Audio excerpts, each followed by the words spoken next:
සම්බුදු සරණයි සුපින්වත් ඔබ සියලුම දෙනාට කොළඹ 7 ජාත්‍යන්තර විපස්සනා භාවනා මධ්‍යස්ථානයේ සිටයි සජීවීව අප ඔබ හා එක්වන්නේ පොසොන් දේශනා සද්දින සදහම් විවරණයේ තවත් විශේෂ ධර්ම දේශනාවක් අද දවසේදී පැවැත්වීමට නියමිතයි. මහා මහින්ද මහරහතන් වහන්සේගේ ලංකා ගමනෙන් අනතුරුව මෙරට බුදුදහම ස්ථාපිත වීමත් සමගම මෙරට සංස්කෘතික පුනර්ජීවනයක් ඇති වුණා. ඒ සංස්කෘතික පුනර්ජීවනය තුළ බුදුදහම සුවිශේෂී කාර්යයක් ඉටු කරනවා. වර්තමානයේ ඒ එසේමයි. අප නිරන්තරයෙන් ශ්‍රවණය කරන්නා වූ ධර්මය ප්‍රායෝගිකව භාවිතා කිරීම තුළින් අපේ සමාජය සංස්කෘතියේ ප්‍රගමණයට හේතු වෙනවා. එනිසාවෙන් වර්තමානයේ බොහෝ පීඩාකාරී තත්වයන් ඇතිව තිබෙන්නට පුළුවන්. කෙසේ නමුත් ඒ සියල්ලක්ම විසඳා ගැනීමට බුදුදහම තුල ප්‍රායෝගික මඟ පෙන්වීමක් කරනවා. එනිසාවෙන් මේ ශ්‍රවණය කරන්නා වූ ධර්මය තුලින් රටට යහපතක්ම උදා වේවා යන පරම ප්‍රාර්ථනාවෙන් අද දවසේදී සජීවී සදහම් විකාශනය අප ආරම්භ කිරීමට නියමිතයි. අප ඊටමත් নমස්කාර පූර්වකව ආරාධනා කළා අද දවසේදී ගම්පහ හෙන්රි මහර බවුන් පැලැස්ස වාසී ශාස්ත්‍රපති නම කියන්නට අවසරයි අතිපූජනීය සගම අනුමදස්සේ ස්වාමීන් වහන්සේට. උන්වහන්සේ ධම් සභා මණ්ඩපයට වැඩම කර සිටිනවා. අප සියලු දෙනාම සාදු නාද පවත්වමින් උන්වහන්සේ පිළිගනිමු. සාදු සාදු සාදු. අද දින මෙම සදහම් විකාශය ලොව පුරා විසුරුවා හැරීම සඳහා සදැහැති කල්යාණ මිත්‍ර දායකත්වය ගැන කටයුතු කරන්නේ උදාර කරුණාතිලක මහතා සහ අනුර අතුලත් මුදලි මහතා සහ සෝමාවතී වික්‍රමසිංහ යන මහත්ම මහත්මීන් විසින්. ඒ වගේම අද දවසේදී මෙම උතුම් සදහම් විකාශනයේ සංවිධාන දායකත්වය ගැන කටයුතු කරනවා ලංකා විපස්සනා භාවනා මධ්‍යස්ථාන ක්‍රියාකාරී කමිටුවේ සමාජිකාවන් වන අනුෂා රත්නායක මහත්මිය, චම්පිකා නිල්මිනි බරණසූරිය මහත්මිය, අශෝකා කරුණාරත්න මහත්මිය, චන්ද්‍රා මණිකේ බණ්ඩාර යන මහත්මිය. එසේනම් පළමු කොට තිලෝගුරු සම්මා සම්බුදුරජාණන් වහන්සේ උදෙසා මල් පූජා කිරීමයි සිදුවන්නේ. පළමු කොට මල් අතගැස්වීමෙන් අනතුරුව උන්වහන්සේ වෙත තිලෝගුරු සම්මා සම්බුදුරජාණන් වහන්සේ වෙත මල් පූජා කිරීම සිදු කරමු. අපි ආරාධනා කරනවා සෝමාවතී වික්‍රමසිංහ මහත්මියට සහ සකුන්තලා කරුණාතිලක මහත්මියට මල් පූජා කිරීම සඳහා සියලුම දෙනා සාදුකාරයක් පවත්වමු.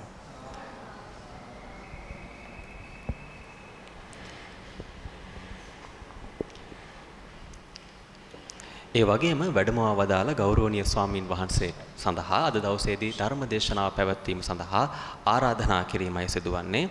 ඒ සඳහා අපි ආරාධනා කරනවා අනුර ඇතුළත් මුදලි මහතාටත් ඒ වගේම ස්වාමින් වහන්සේට ධර්ම දේශනාව සඳහා ආරාධනා කිරීමට උදාර කරුණාතිලක මහත්මයාටත් සියලුම දෙනා සාදුකාර පවත්වමු. සාදු සාදු සාදු.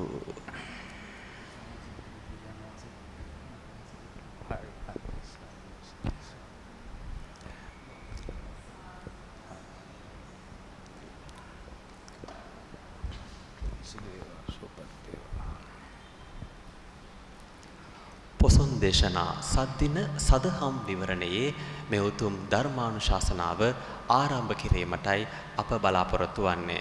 එසේනම් පැමිණ සිටින පිරිස පංචශීලයේ පිහිටුවා මෙම උතුම් සදහම් දේශනාව පැවැත්වීමට අප ඊටමත් নমස්කාර පූර්වකව ආරාධනා කරනවා ශාස්ත්‍රපති නම කියන්නට අවසරයි සගම අනුමදස්සී අපේ ස්වාමින් වහන්සේට.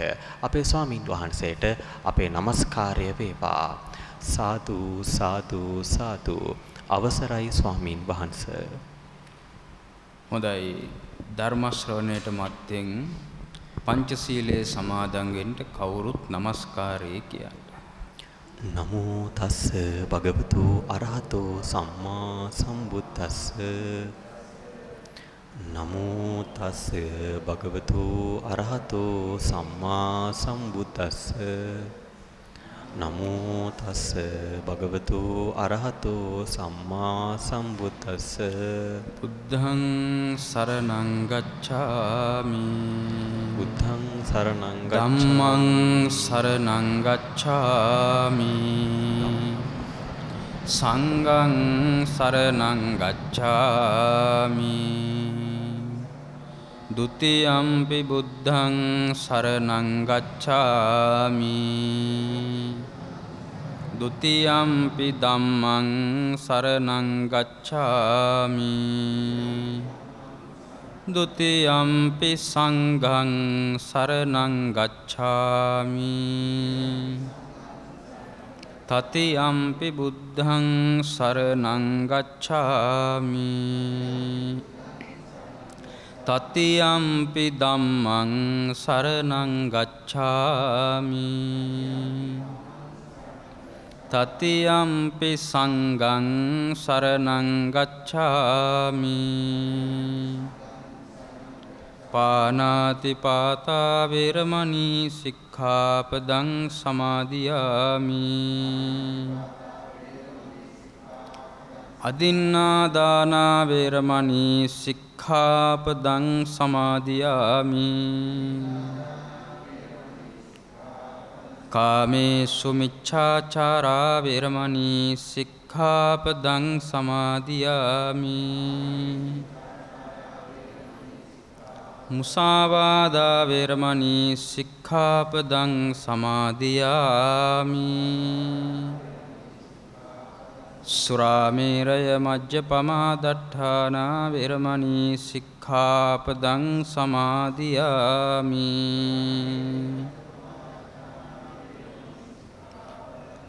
අප්පමාදේන සම්පාදේත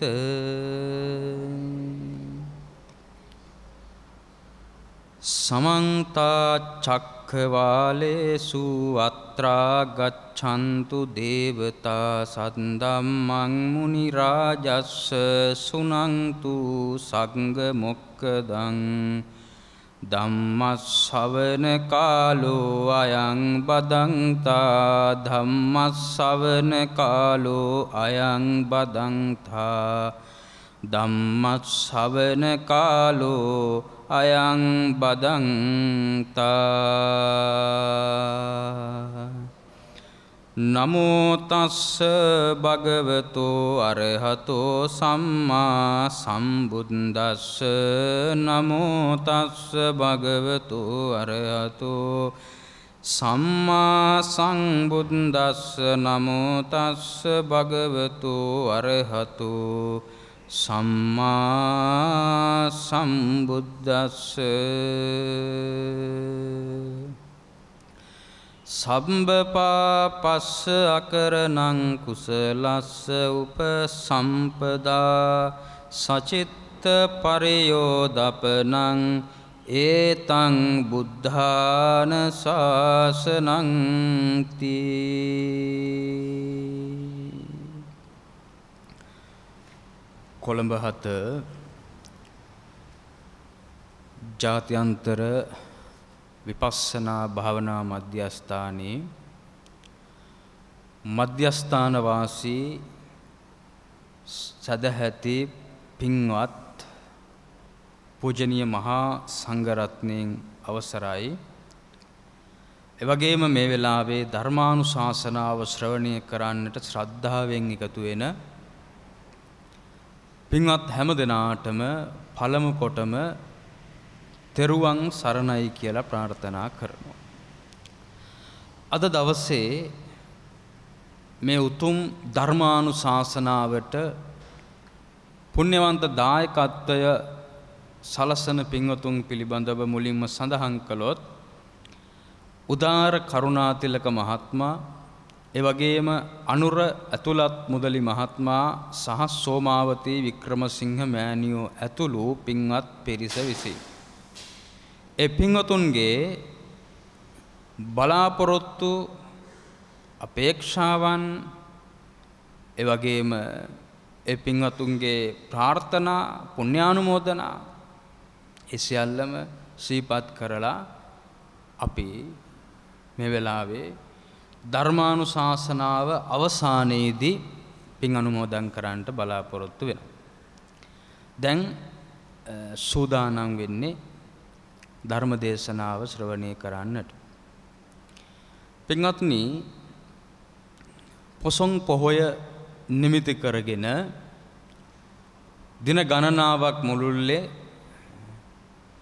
විපස්සනා භාවනා මධ්‍යස්ථානයේ ඉඳලා ජයමග රූපවාහිනී නාලිකාව ඔස්සේ ධර්මානුශාසනාවන් ගණනාවක් මේ විදිහට විකාශනය වෙනකොට අද අපි සූදානම් වෙන්නේ අද අපට નિયમિત ධර්ම දේශනාව සිද්ධ කිරීම සඳහා. ඒකට පාදක වෙච්ච කාරණය තමයි පොසොන් පොහොය මිහිඳු හාමුදුරුවන්ගේ ලංකා ගමනේ කියන මාතෘකාව. එතෙන්දී මිහිඳු මහ රහතන් වහන්සේ මේ ලංකාවට නව ජීවයක්, නව දර්ශනයක්, නව ඉගැන්වීමක්, එවැගේම නව ජීවන ක්‍රමයක් මිනිස්සුන්ට දායාද කරපු උතුම් පොහෝ දිනයක්. එම පොහෝ දිනය මූලික කරගත්ත දේශනා මාලාවකයි මේ සිද්ධ වෙන්නේ. එතෙන්දී උන්වහන්සේගේ ඉගැන්වීම තුල පැවතිච්ච බුදුරජාණන් වහන්සේගේ ඉගැන්වීම් ක්‍රමවේදය, බුදුරජාණන් වහන්සේ ලෝකයට හෙළි කරපු යථාර්ථය අපි නැවත නැවත සිහිපත් කරන, ශ්‍රවණය කරන සහ ඒ ඔස්සේ අපේ ජීවිතය යහපත් කරගන්නට, සුවපත් කරගන්නට උත්සාහ දරන කාල පරාසය. ඉතින් මේ කාල පරාසය මිනිසුන්ට කායික අතින් ඒ වගේම මානසිකව මහා පීඩා ගොඩක් තියෙන, මහා විපත් කරදර බාධක අධික කාලය වුණත් මේ දේශනාව ශ්‍රවණය කරන වෙලාව තුල, එහෙම නැත්නම් අපේ මේ ධර්මානුශාසනාව සිද්ධ වෙන මේ සුළු මොහොත තුල හෝ අපි හැමදෙනාගේම සිත ධර්මයේ තුල සමාධිමත් වෙත්වා.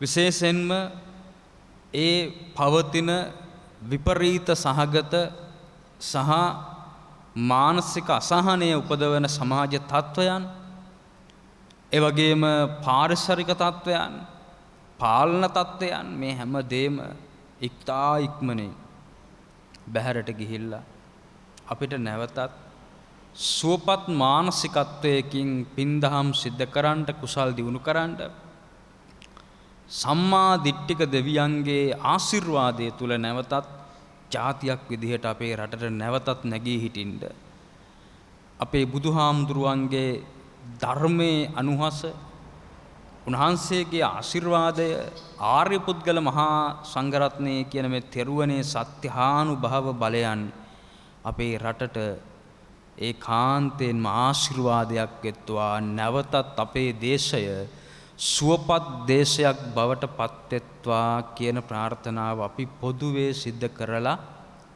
ධර්ම දේශනාව සත්‍යක්‍රියාවක් විදිහට සිද්ධ කරලා දේශනාව ශ්‍රවණය කරමු. පින්වත්නි, ධර්මානුශාසනාවට මං මාතෘකා කරගත්ත ගාථාව ඔබ කවුරුත් දන්න කියන, අහලා තියෙන, එවැගේම මේ බෝසත් පුංචි දරුවන්ට පවා හොඳට කටපාඩම් තියෙන, කාටත් හොඳ මතකයක තියෙන ඊටාම වැදගත් බුදුහාමුදුරුවන්ගේ මුවින් වදහල හරි සුමధుර දහම් පාඨයක්. සබ්බ පාපස්ස අකරණං කුසලස්ස උපසම්පදා සචිත්ත පරියෝදපනං ඒතං බුද්ධාන ශාසනං. මේක නොදන්න කෙනෙක් මම හිතන්නේ මේ බණ අහන තැන හෝ මේක නරඹන ගෙදරට වෙලා ඉන්නව ඇති කියලා. ගොඩක් දෙනෙක් මේ ගාථාව දන්නවා. එතෙන්දී මේ ගාථා දේශනය පින්වතුනි මේ සම්බුද්ධ ශාසනයේ තිබෙන හරි වැදගත් සහ පුදුමාකාර වටිනාකම් සිය ගණනකින් සමන්විත වෙච්ච ගාථාව. මේ ගාථාව අපි උදාහරණ කීපයක් සහ ඒ වටිනාකම් කීපයක් පිළිබඳව අහමු. පින්වත්නි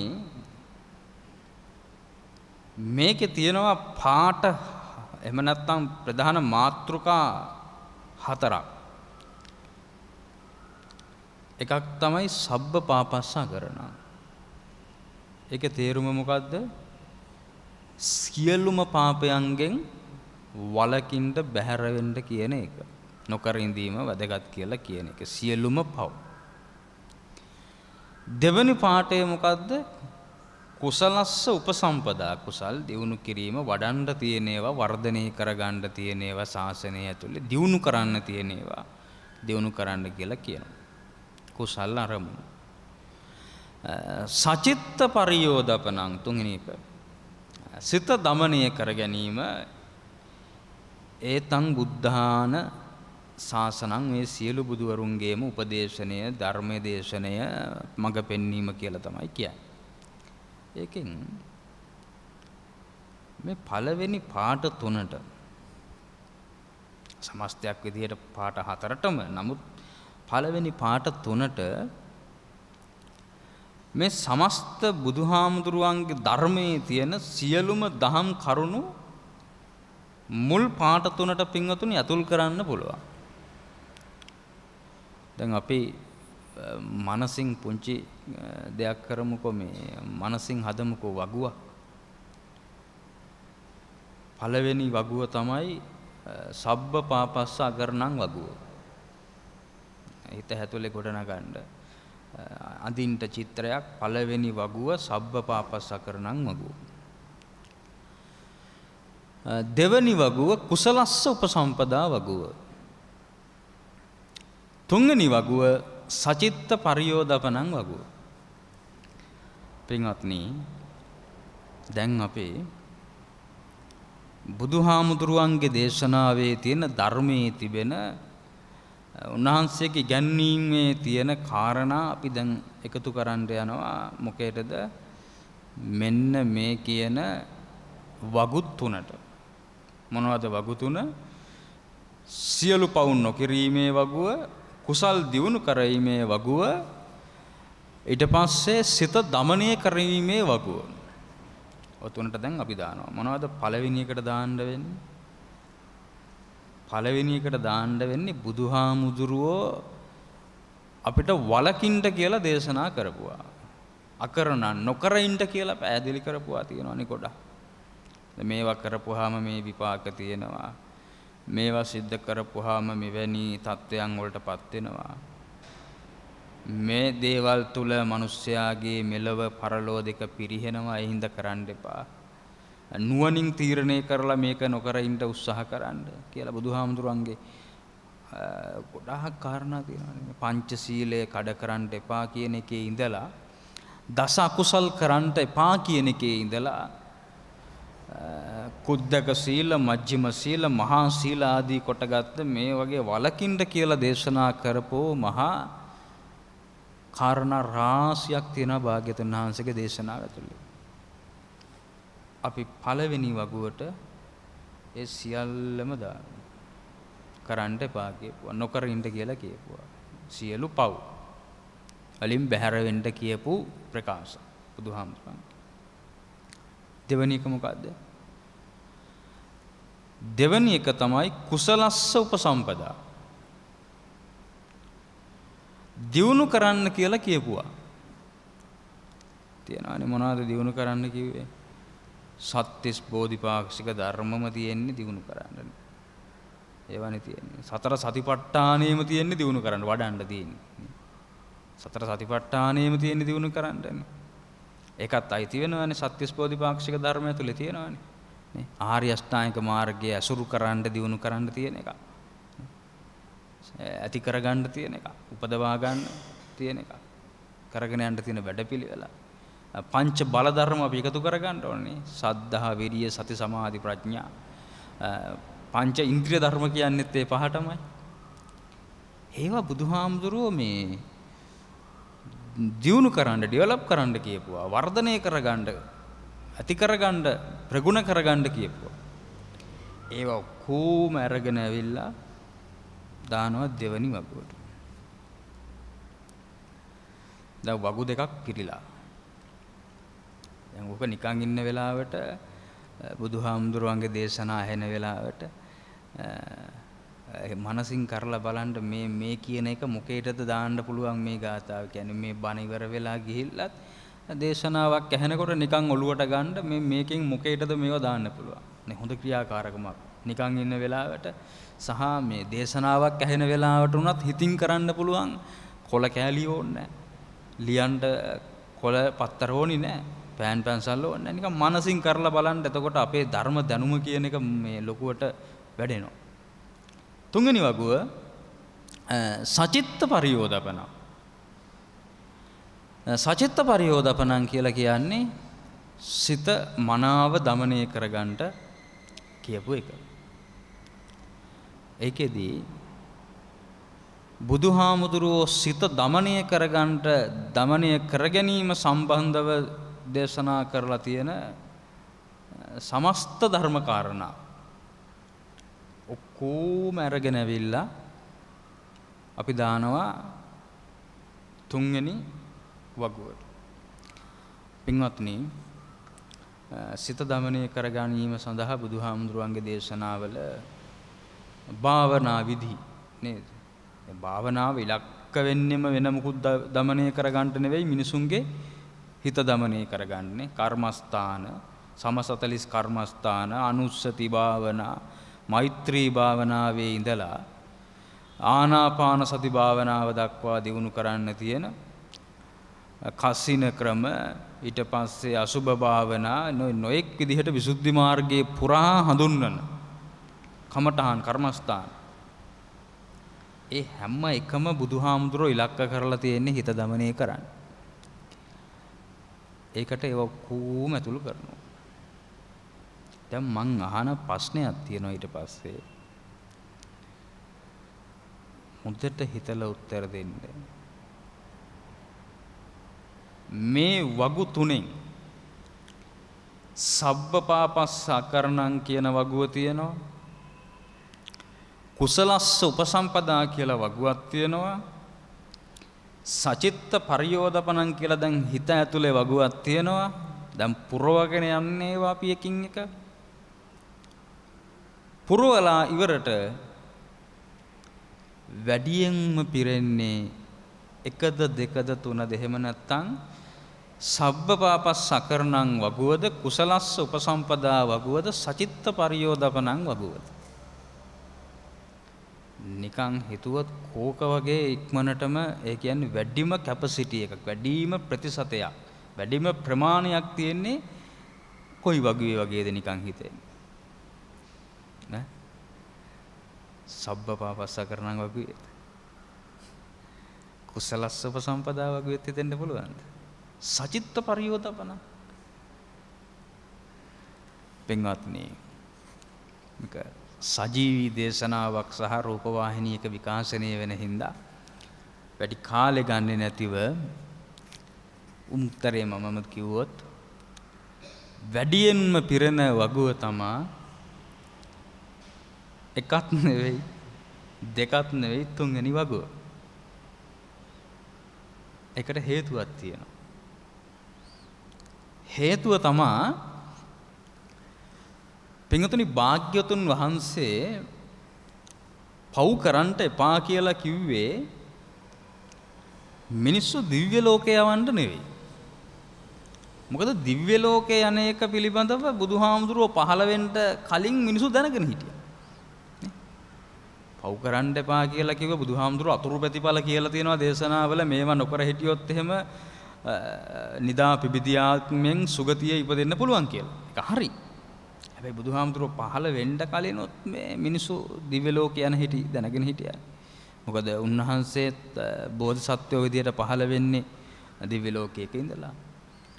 ඊට පස්සේ උන්වහන්සේගේ මහා මායා දේවිය මෑණියෝ එයා ගිහිල්ලා ඉපදෙනවා. කාන්තක අස්සයා එයාත් ගිහිල්ලා කාන්තක දිව්‍ය පුත්‍රයා වෙලා ඉපදෙනවා. සහ විවිධ අය අර අසිත තාපසයා වගේ අය දවල්ට මෙහෙන් දානේ වළඳලා එහෙ ගිහිල්ලා විවේක ගන්නවා කියලායි කියන්නේ එයාගේ කතා. නේ ගුරුවරයා. ඉතින් මිනිස්සු දන්නවා දිව්‍ය ලෝකේ යන හැටි. ඉතින් පව් කරන්න එපා කියලා කිව්වේ මේ සමාජ සමතුලිතභාවය ඇති කරවන්නවත් එහෙම නැත්නම් දිව්‍ය ලෝකේ යවන්නවත් වෙන අරමුණු ගානක් කියන්න පුළුවන් අපිට ලෞකික අරමුණු සහ මේ ඊට මෙහා තියෙනවා.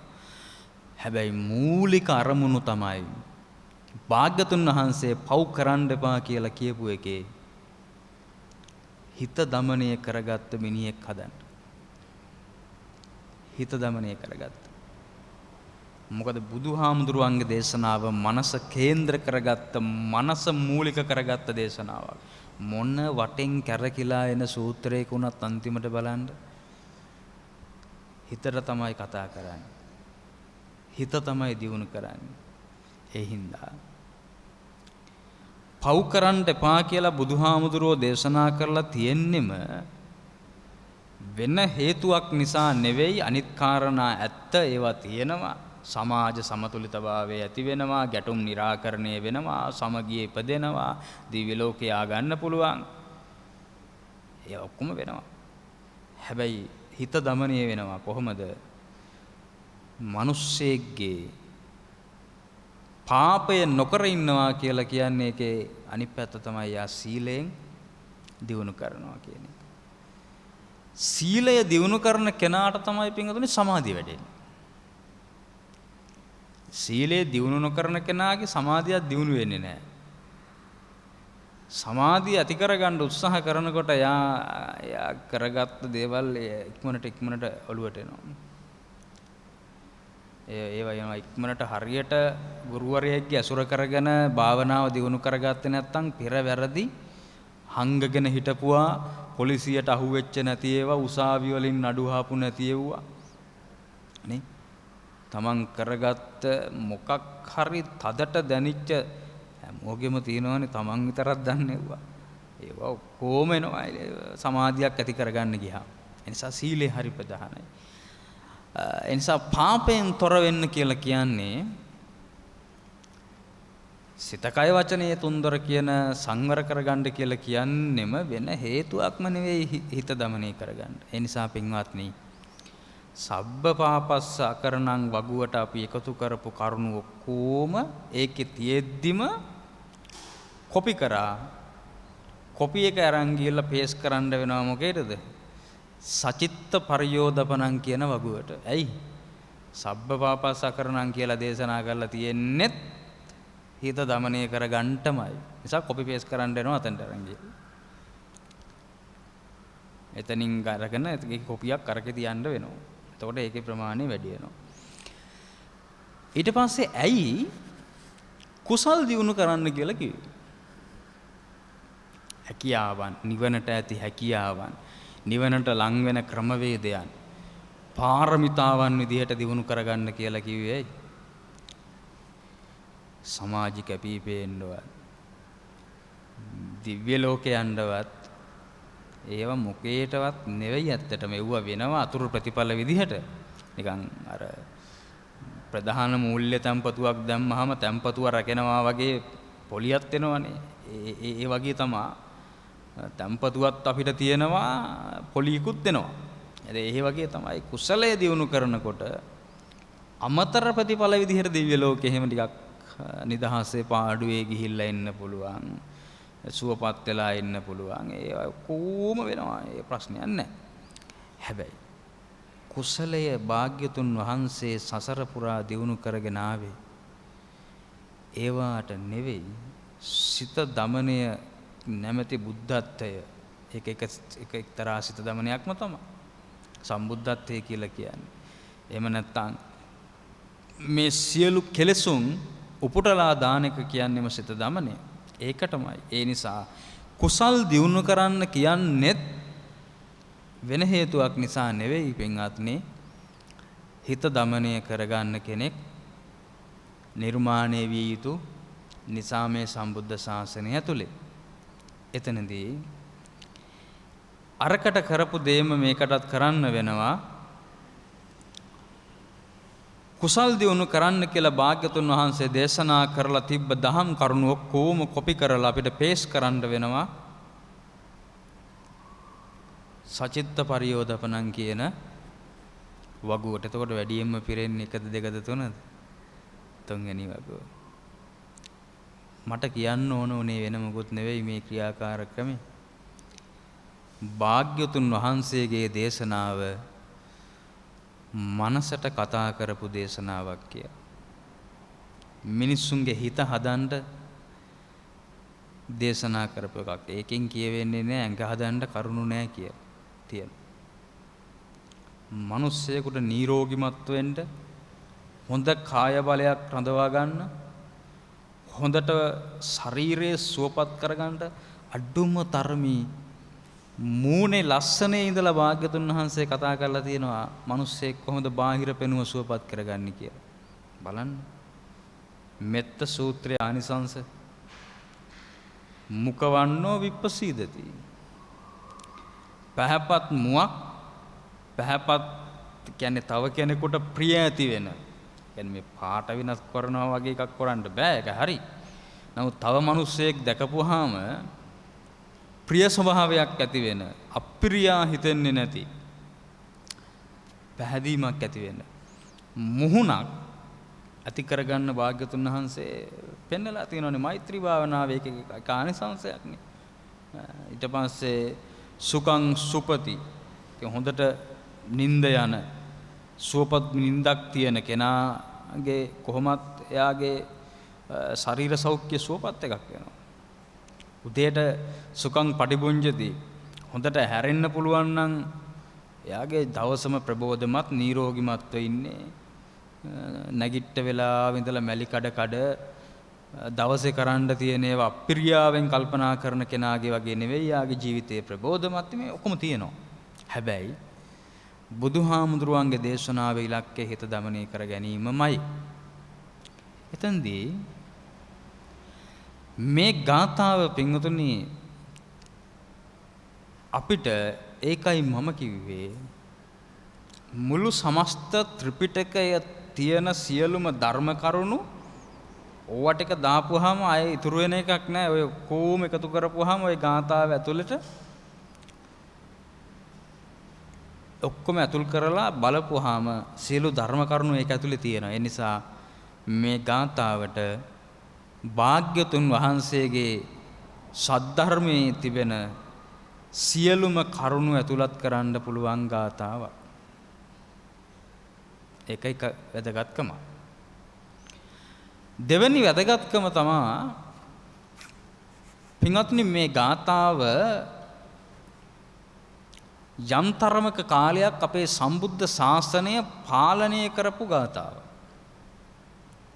ඔයත් දන්නවද?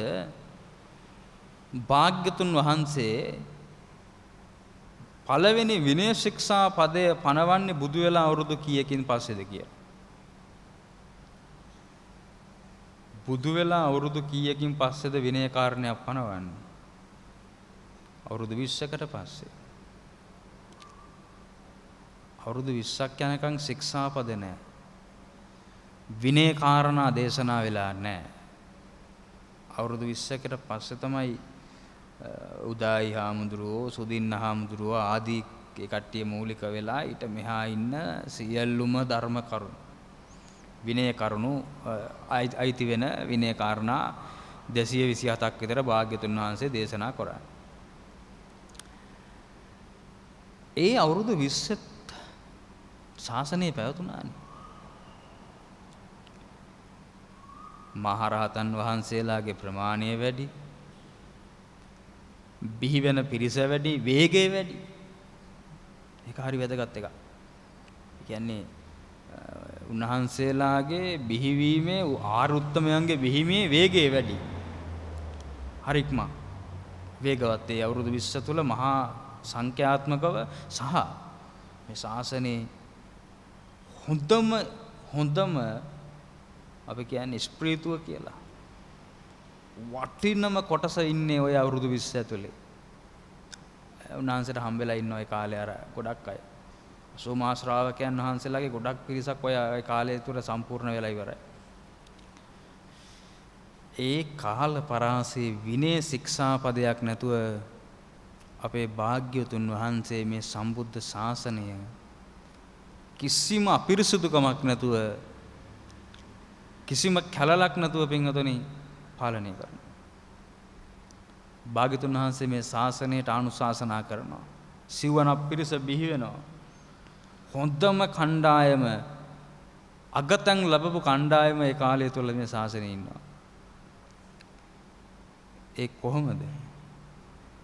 ඒ උත්තමයන් වහන්සේලාට භාග්‍යවතුන් වහන්සේ අනුශාසනා කළේම සබ්බ පාපස්සකරණං කුසලස්ස උපසම්පදා සචිත්ත පරියෝදපනං ඒතං බුද්ධාන ශාසනං කාන්ති පරමං තතෝ තපෝ තිතික්කා නිබ්බානං වදන්ති බුද්ධ ආදී කොටගත් මෙන්න මේ පාට ටික විතරමයි බුදුහාමුදුරුවෝ පෙන්වන්නේ. එතකොට පැහැදිලි නේද? අවුරුදු 20ක් මේකට කුණු කන්දල් අයාපත් ಜಾති අපිරිසුදුකම් දුසිල්කම් එන්නේ නැතිව මහා පිරිසක් මේ ශාසනය තුල බිහි වෙච්ච හික්මිච්ච විශේෂයෙන්ම හික්මීම ඇති කරගත්ත දමණය වෙච්ච සිත කය වචනය දමණය කරගත්ත හරි වටින ගාථාව. එතකොට මේ ගාථාව කියන්නේ අවුරුදු 20ක් ශාසනයේ විනය නේ. ඊට පස්සේනේ විවිධ ආමුදුරවරු පහළ වෙලා නොඑක් කාරණා සිද්ධ කරන්න පටන් ගත්තට පස්සේ භාග්‍යතුන් වහන්සේ ඉතින් එතනින් පස්සේ ඒවා නිදහන කරගෙන විනය කාරණා දේශනා කරනවා. ඒ නිසා මේ ශාසනය ඇතුලේ තියෙන හරි වැදගත් වටින ගාථාවක් කියලා කියන්න තව සාක්ෂියක් එක. මේ ගාථාව. පින්වත්නි, ඒ වටිනාකම් විතරක් කතා කරන්න වෙනවා එහෙම වුණොත්. ඒ නිසා ඒ වටිනාකම් දෙක විතරක් අපිට ඇති මේ භාග්‍යතුන් වහන්සේගේ මේ දේශනාව ඇතුලේ තියෙන වැදගත්කම තේරුම් ගන්න. මේක දේශනා වෙන්නේ පින්වතුනි ආනන්ද හාමුදුරුවන්ට තමයි බුදුහාමුදුරුවෝ මේකේ වටිනාකම පැහැදිලි කරන්නේ. එක වෙලාවක ආනන්ද හාමුදුරුවෝ භාග්‍යතුන් වහන්සේ ළඟට ගිහිල්ලා අතීතයේ වැඩ හිටපු සත්බුදුවරයන් වහන්සේලා පිළිබඳව තොරතුරු බුදුහාමුදුරුවන්ගෙන් අහන. අපිව සත්බුදු වන්දනාව කරන සත්බුදු වන්දනාවේ විවිධ පූජාවන් පවත්වන ඒ බුදුහාමුදුරුවෝ 7 දෙනා අපේ බුදුහාමුදුරුවන්ගෙන් එහාට හිටපු බුදුවරු 7 දෙනා. එතකොට ඒ 7 නමගේ මව පියා අග සහෝදරනම අග්‍ර ශාවිකාවෝ අග්‍ර උපස්ථායක මේ ඔක්කොම ආනන්ද හාමුදුරුවෝ බුදුහාමුදුරුවන්ගෙන් අහලා බුදුහාමුදුරුවන්ට වැඳ නමස්කාර කරලා කියනවා සාදු සාදු සාදු ස්වාමීනි මම උගතිමි වටහා ගතිමි මම මතකේ රඳවා ගතිමි අතීත බුදුරජාණන් වහන්සේලාගේ අසිරිය උන්වහන්සේලාටත් මගේ নমස්කාරය වේවා කියලා සඳහන් කළ බුදුහාමුදුරන්ගෙන් අහනවා භාග්‍යතුන් වහන්සේ මට තව ප්‍රශ්නයක් තියෙනවා. ඒ ප්‍රශ්නය තමයි ඒ සෑම බුදුවරයෙක්ම පොහොය කර්ම කිරීම විනය කර්ම දේශනා කිරීම එක සමානයිද කියලා බුදුහාමුදුරන්ගෙන් අහනවා. භික්ෂුන් වහන්සේලාගේ පොහොය කර්ම කිරීම විනය කාරණා දේශනා කිරීම සහ සංඛ්‍යාත්මකව විනය කරුණු බෙන්වා දීම සමානයිද කියලා බුදුහාමුදුරන්ගෙන් අහන. භාග්‍යතුන් වහන්සේ පෙන්වුවා පොහොය කර්ම කිරීම සමාන නැහැ. අසමාන. සමහර බුදුරජාණන් වහන්සේලා පොහොය කර්ම කරලා තියෙන භික්ෂූන් වහන්සේලාත් එක්ක අවුරුදු 7කට එක් වතාවක්. සමහර බුදුවරු පින්වත්නි එක අවුරුද්දකට එක වතාවක් විනය කර්ම කරලා තියෙනවා. අවුරුදු 2කට සැරයක් විනය කර්ම කරපු බුදුහාමුදුරුවරු ඉන්නවා. බුදුවරු ඉන්නවා. එතකොට ඒවා අසමානයි. සමහර බුදුරජාණන් වහන්සේලා විනය දේශනා කරද්දී ඒ විනය පනවන්ට ඒ බුදුරජාණන් වහන්සේලාගේ ආයුෂ බලපාලා තියෙනවා. දැන් සමහර බුදුවරු ඉන්නවානේ දීර්ඝායුෂ තියෙන බුදුවරු. ආයුෂේ දීර්ඝයි උන්වහන්සේලා. එතකොට සමහර බුදුරජාණන් වහන්සේලාගේ ආයුෂ ඊ타ත්ම කෙටි. සංක්ෂිප්තයි, බොහොම ටිකයි. දැන් අපේ බුදුහාමුදුරුවෝ ගන්නකොට ආයුෂ කොච්චරද? අවුරුදු 80යිනේ වැඩ හිටියේ, කෙටි. අල්ප ආයුෂ වැඩ හිටියේ. මොකද ඒ කාලේ වෙනකොටත් මිනිස්සු 120ක් 160ක් ඉන්න අය ඉඳලා තියෙනවා. නේ? දැන් බක්කුල හාමුදුරුවෝ අවුරුදු 160ක් වැඩ ඉඳලා තියෙනවා. ආනන්ද හාමුදුරුවෝ මං හිතන්නේ මට මතක විදිහට අවුරුදු 120ක් විතර වැඩ හිටියා. 150ක් හිටපු දෙවි ඉන්නවා. ඉතින් එහෙම බලද්දී අපේ බුදුහාමුදුරුවෝ අල්ප ආයුෂයි. බුදුරජාණන් වහන්සේගේ ආයුෂය කෙටි නම් ඒ ශාසනය ඇතුලේ හොඳට හොයලා බලන්න විනය ශික්ෂාපද වැඩි. ප්‍රමාණත්වයෙන් වැඩි. බුදුරජාණන් වහන්සේගේ ආයුෂය හරි දීර්ඝයි නම් විනය කරුණු බහුල වශයෙන් දේශනා වෙලා නැහැ. හොඳට ගිහිල්ලා හොයලා බලන්න. කියවලා බලන්න එහෙම ලක්ෂණයක් පේනවා. පින්වතුනි, බුදු කෙනෙක් විනය කාරණයක් පනවන්නෙම විනය කාරණයක් පනවන්නට උන්වහන්සේට අවස්ථාව එන්නෙම නිධානයක් සහිතව. එහෙම නැතුව මේ අර අපි කියනවානේ හොරාට කරින් වැට ගහ ගන්න ඕනයි කියලා. ඒව කරන්න යන්නේ නැහැ ශාසනය ඇතුළේ.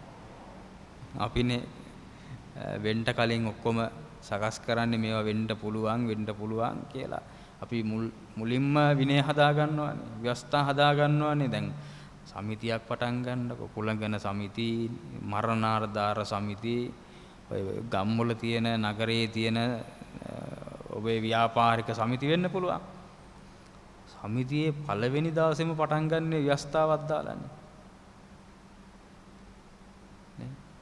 පටන් ගන්නෙම ව්‍යවස්ථාව දාලා.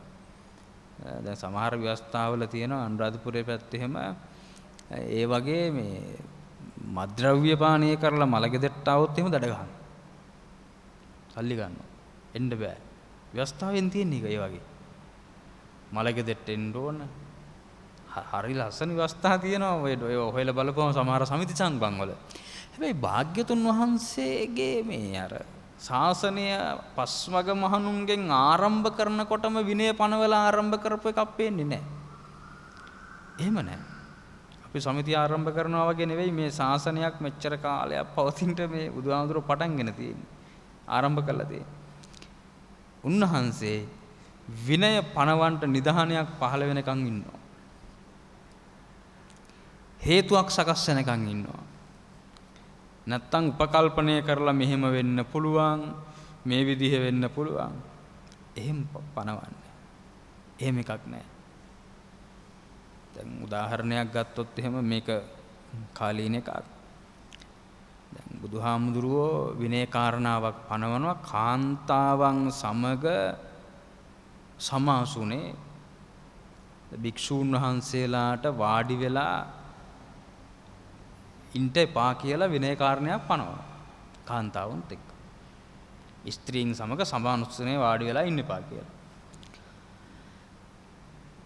ඒක භාග්‍යතුන් වහන්සේක භික්ෂුවක් කාන්තාවන්ගේ නිවෙස් වලට ගිහිල්ලා ඒ කාන්තාවුනුත් එක්ක සමාසුනේ වාඩි වෙලා කතාබස් කර ඉඳීම එකක් විශාකා උපාසිකාව දැකලා බුදුහාමුදුරුවන්ට ගිහිල්ලා කිව්වට පස්සේ තමයි ඒක පනවන්නේ. පින්වත්නි, ඒක පනවන්නේ ඒ කාන්තාවකුත් එක්ක සමාසුනේ එක හාමුදුරු කෙනෙක් වාඩි වෙලා ඉන්නවා දැකපු එකක් බුදුහාමුදුරන්ට කිව්වට පස්සේනේ. බුදුහාමුදුරුවෝ ඊට කලින් උපකල්පනය කරලා සමහර වෙලාවට ඉඳගෙන ඉන්නත් එහෙම පුළුවන් අනාගතේ. ඒ නිසා කලින්ම මේක කියලා තියෙන්න ඕනේ කියලා එහෙම කරේනේ. අදත් මේක විවේචනයට ලක් වෙන කාරණයක් වුණත් අපේ රටේ මේක දන්න උදවිය හාමුදුරු කෙනෙක් බස් එකට නැංගත් නේ අපේ පරණ උපාසකම්මල තමන් වාඩි වෙලා ඉන්නේ භික්ෂූන් වහන්සේට හිමි අසුනකන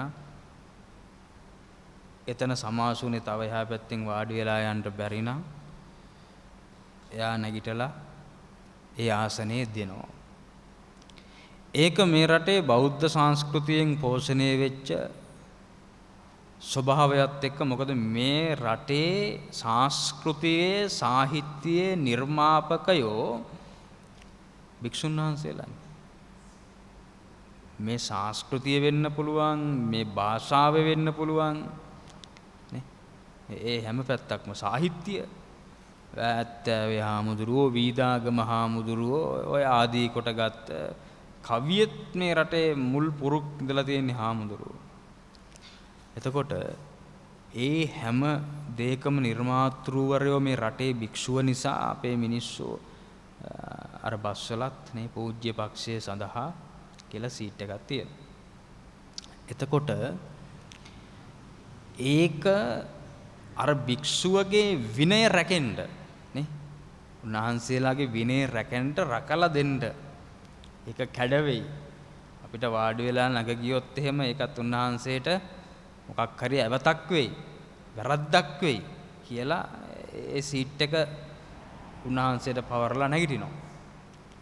ඉතින් සමහරු කියනවා දැන් හාමුදුරුවන්ට පුදුම දෙයක් නේ වෙලා තියෙන්නේ ගෑනු කෙනෙක් ළඟ හිටියොත් කරන්ට් වදිනවා වගේ ඕ කරන්ට් වදිනවා වගේ තමයි. මොකද විනය ශික්ෂාපදයක් නේ ළඟ වාඩි වෙලා යන්න එපයි කියන එක. කරන්ට් වදිනවට වැඩිය මේ අවුලක් ඒක. මොකද කරන්ට් වැදිලා මැරෙන්නේ එක ආත්මයක විතරනේ. මොකක් හරි අවතක් සිද්ධ වෙලා ඕක අර මරණයේදී සිහිපත් වෙලා දුගතිගාමී වී ඉන්න ගියොත් එහෙම බව ගානකට යන එකක් නේ. අවතත් ප්‍රධානය වෙනවනේ. අර අවතක් ඛණ්ඩනය කරලා එක හාමුදුරු කෙනෙක් ගහක කොළයක් කඩලා ඒක මතක් වෙලා අපවත් වෙන වෙලාවේ පෙර බුද්ධ ශාසනයක කාශ්‍යප බුදුහාමුදුරන්ගේ කාලේ ණයෙක් කියලා ඉපදිලා හම්බ වෙනවනේ. නේ? එහෙම කතාවක් තියෙන ධම්මපදේ. ඒ හින්දා ඒ විනය ශික්ෂාපද භාග්‍යතුන් වහන්සේ පනවන්නේ දේශනා කරලා තියෙන්නේ පෙන්눔 කරලා තියෙන්නේ එකක් භික්ෂුවගේ යහපතට සහ ඔබගේ පහසුවට දුසිල්වත් අයගේ මේ ශාසනයට ඇතුළත් නොවි ඉන්න අවශ්‍ය වෙන විදිහට ඒක සකස් වෙන්න දුසිල් අය මේකෙන් ගැලවිලා යන්න සිල්වතුන් පමණක් ශාසනය තුල රැඳෙන්න සිල්වත් භික්ෂුවට ශාසනය වැඩෙන්න පහසුකම් සැලසෙන්න ආදී කාරණා ගණනාවක් නිසා ඒ හින්දා බුදුහාමුදුරුව පෙන්නනවා සමහර සම්බුද්ධ ශාසනවල විනය ශික්ෂාපද දේශනා වෙලා තියෙන්නේ අවම වශයෙන්. සමහර සම්බුද්ධ ශාසනවල විනය ශික්ෂාපද දේශනා වෙලා තියෙනවා පරිපූර්ණ සංඛ්‍යාවෙන් විශාල වශයෙන් දේශනා වෙලා තියෙනවා. හැබැයි ඒ හැම කෙනෙක්ම හැම බුදු කෙනෙක්ම විනය දේශනාව කරත් නොකලත් පොය කර්ම මාසයකට කරත් අවුරුද්දකට කරත් අවුරුදු 7කට සැරයක් කරවුවත් මොන විදිහේ ඒ ක්‍රමයට කරවුවත් හැම බුදු කෙනෙක්ම මේ ලෝකයට පෙන්නන භික්ෂුව ඇතුළු සිව්වනක් පිරිසම භික්ෂු භික්ෂුණී උපාසක උපාසිකා කියන සිව්වනක් පිරිසම බුදුහාමුදුරුවෝ හික්මවලා තියෙන්නේ බුදුවරු හික්මවලා තියෙන්නේ මේ ලෝකයේදී ප්‍රධාන ගාථාවක් විදිහට පෙන්නනවා මෙන්න මේ සබ්බ පාපස්සකරණං කුසලස්ස උපසම්පදා සචිත්ත පරියෝදපනං ඒතං බුද්ධාන ශාසනං කියන ගාථා කියලා බුදුහාමුදුරුවෝ ආනන්ද හාමුදුරුවන්ට අතීත බුදුවරුන් ගැන දේශනා කරපු විස්තරය දේශනා කරලා හමාර කරනවා. පින්වතුනි මේ ගාථාව අන්න ඒ වගේ ඓතිහාසිකත්වයක් තියෙන අකාලික ගාථාව. ඒ කියන්නේ සියලු බුදුවරු කියලා ගන්නකොට සියලු බුදුවරු දේශනා කරා කියලා කියනකොට පින්වතුනි මේ කාලයක් නෑ. මොකද අනාගතෙත් බුදුවරු 512000කට වැඩිය පාරමිතා කාලේ අපේ බුදුහාමුදුරන්ට හම්බ වෙලා තියෙනවා. අපි දන්නේ 28ක් විතරනේ. ඊට කලින් වැඩ ඉඳලා තියෙනවා. ඊට පස්සේ අනාගතයේ බුදුවරු පහළ වෙන්නේ නැහැ කියලා බුදුහාමුදුරුවෝ පෙන්නලා නැහැ. මෛත්‍රී බුදුහාමුදුරුවන්ගේ පහළවීම තියෙනවා. ඉතින් ඊට පස්සේ බුදුවරු ලෝකේ පහළ වෙන්නේ නැහැ කියලා දේශනා කරලා නැහැනේ. ඔබ අහලා තියෙනවද මේ දසබෝධි උප්පත්ති කතා කියලා පොතක් තියෙනවා. අපේ ධර්ම ග්‍රන්ථය. ඕකේ හම්බ වෙනවා තව බුදුවරු 10 දෙනෙක් අනාගතයේ ලෝකේ පහළ වෙනවයි කියලා දේශනා වෙලා තියෙනවා මේ. ඒකේ ඉන්නවා පාරිලෙය කියන ඇතාපව. එයාත් බුදු වෙනවා කියලා කියනවා අනාගතයේදී ලෝකේ. මංගල කියලා නමින් නාබෝධියක් මුල පාරිලෙය ඇතා බුද්ධත්වයට පත් වෙනවා කියන ඒ විදිහේ නේ 10 දෙනෙක් ඉන්නවා. ඉතින් කෙසේ නමුත් ලෝකේ බුදුවරු ශූන්‍ය නැහැනේ. බුදුවරු ශූන්‍ය කල්ප ඉක්මවා ගිහිල්ලා හරි පහළ වෙනවා.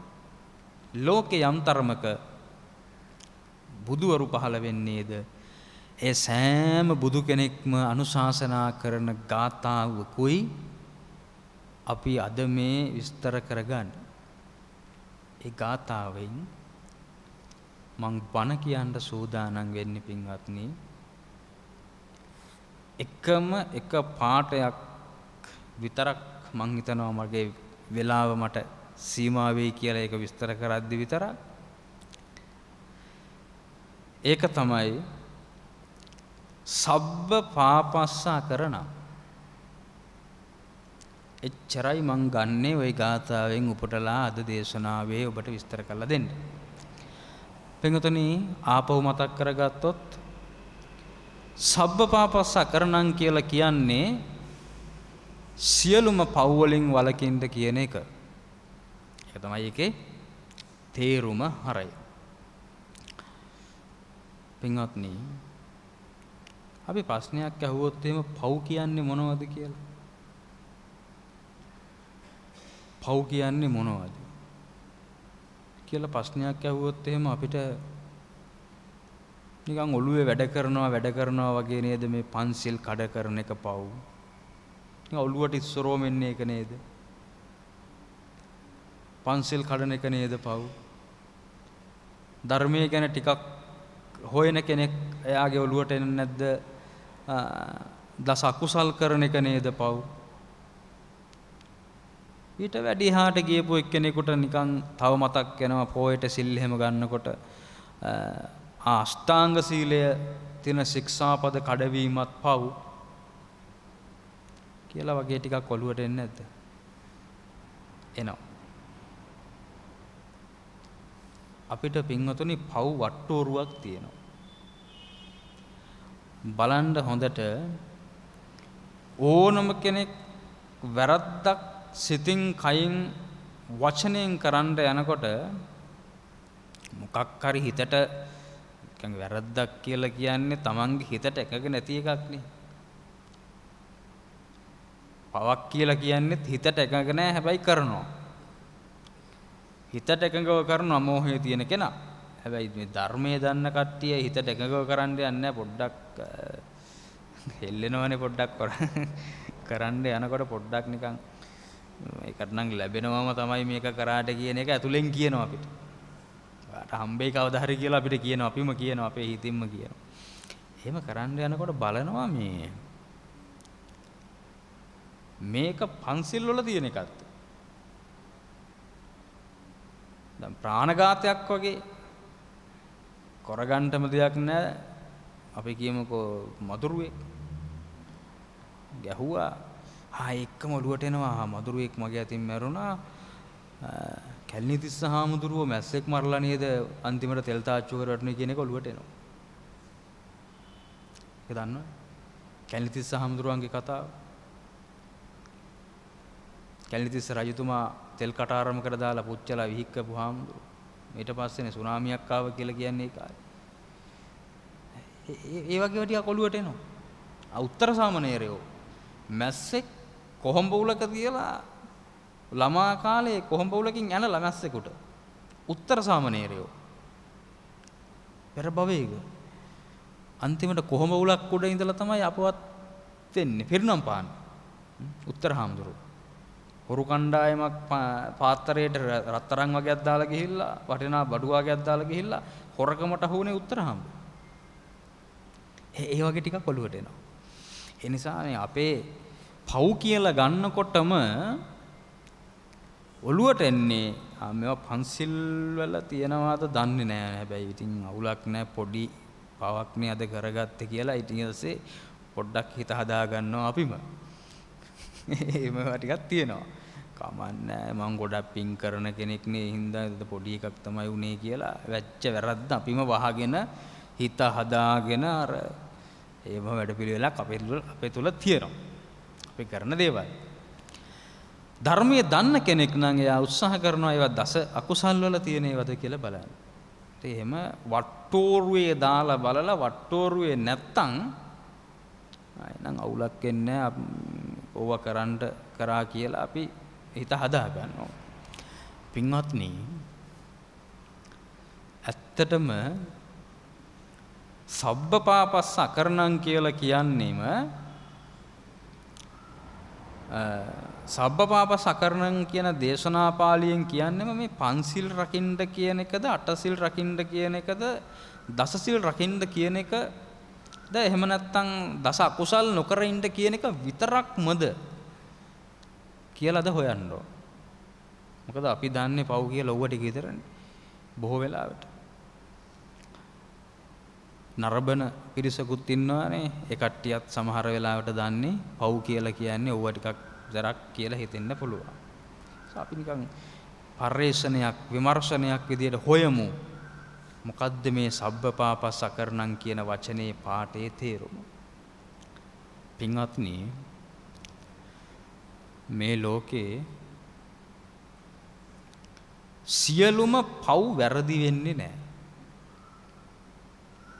මේ ලෝකේ සියලුම පව් වැරදි නෙවෙයි.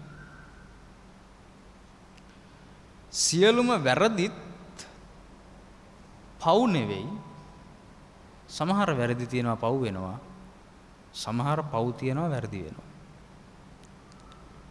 අපි බලමු මේ ප්‍රකාශය ලියා ගන්නට මේකේ තේරුම. මේ ලෝකේ තියෙන සියලුම වැරදි පව් නෙවෙයි කියලා කියනවනේ. පින්වත්නි බස් එකේ යනකොට අපි දොරේ එල්ලිලා යන එක අනාරක්ෂිතව යන එක පවුද වැරදිද? ඒක පාපයක්ද වැරද්දක්ද? ඒක වැරද්ද. නිකන් පාරේ යනකොට දකුණු පැත්තෙන් යන්නේ නැති එක වැරද්ද. ඒවට පව් සිද්ධ වෙන්නේ නැහැ. බස් එකේ යනකොට බස් එකෙන් ඔළුව දාගෙන ගියාම ඔළුව නැති වෙනවා හැරෙන්න පව් සිද්ධ වෙන්නේ නැහැ. ඔළුව ගැලවිලා යන්න පුළුවන් වෙන වාහනයක දුනහම. ඒක හරි. පව් සිද්ධ වෙන්නේ නැහැ. දැන් සමහර දේවල් අපි රීති විදිහට සම්මත කරගෙන ඉන්නවා. නීතිත් නෙවෙයි සමහර ඒවා රීති. කියන්නේ සමාජයෙන් හදාගත්තම අපිම හොඳයි කියලා, සભ્યයි කියලා, ශිෂ්ටයි කියලා, හොඳයි කියලා දිනු කරගත්ත දේවල් රීති තියෙනවා. රීති කඩපුවාම බොහෝ වෙලාවට බොහෝ රීති ඒවා පව් සිද්ධ වෙන ඒවා නෙවෙයි. ඒ නිසා සමහර වැරදි තියෙනවා පව් නෙවෙයි. සමහර පව් තියෙනවා ඒව වැරදි නෙවෙයි. සමහර පව් තියෙනවා ඒව වැරදි නෙවෙයි පින්වත්නි. ගත්තොත් අපි උදාහරණයකට කැරපොත්ත මරණ එක පව්ද වැරදිද? මොකද්ද හිතෙන්නේ? පව්. කැරපොත්ත මරණ එක පව්. ඒක වැරද්දක් නෙවෙයි. ඇයි ඒ? කොහෙවත් අපේ රටේ ගැසට් එකක් එහෙම නැත්තම් මොකක් හරි එකක් ප්‍රතිපත්තියක් හරි මොකක් හරි රීතියක් නීතියක් හරි සම්මත කරලා නැහැ මේ රටේ කැරපොත්ත මරණ අයට දඬුවම් දෙනවයි කියලා. හැබැයි ඒක මොකද්ද? පාපයක්. හැබැයි අලියෙක් මරුවොත් වැරද්දකටත් අහු වෙනවා පාපයටත් අහු වෙනවා. එතකොට ඉතින් නීතිය හදලා තියෙන්නේ සතාගේ ඇඟ බලලා නේ. එහෙම තමයි හිතන්න වෙන්නේ අපිට. සත්තුන්ගේ ඇඟ බලලා තමයි ඒවා හදලා තියෙන්නේ. පොඩි උන් මරුවත් බුදුදහමට අනුව පව්, ලොකේ උන් මරුවත් පව්, උපක්‍රම කරන වේගය සහ ඌට රිදෙන තරමට තමයි පාපය උස් පහත් වෙන්නේ. මහා සාවද්‍ය අල්ප සාවද්‍ය වෙන්නේ. දැන් කරපොත්තෙක් මරන්න මහා වේගයක් ගන්න ඕනේ නෑනේ. ක්‍රම තියෙනවනේ ගණනාවක් මරණ. සමහරු ඉන්නවා ඉදලෙන් ගහලා මරනවා, කොස්සෙන් ගහලා මරනවා. සමහරු වැරද්දට අහු වෙන්නේ නැති වෙන්න ගෙදර ඉන්න බලල් තඩි අරන් ගිහලා කරපොත්ත ළඟින් තියලෙනවා. එතකොට හිතනවා මම නෙවෙයි කරේ පූසාට තමයි පව් සිද්ධ වෙන්නේ. එහෙම තියෙනවා. ඒ හින්දා පින්වතුනි සමහර වෙලාවට ධර්මයේ ඇතුලේ කතා කරන ඒවා නීතියත් එක්ක සංසන්දනය කරගන්න ගියාම අපිට ඒක හරියන්නේ නැහැ. මොකද ඒවා හදලා තියෙන්නේ ඒ සත්තුන්ගේ උස්මිටි පහත්කම් තීරණය කරලා.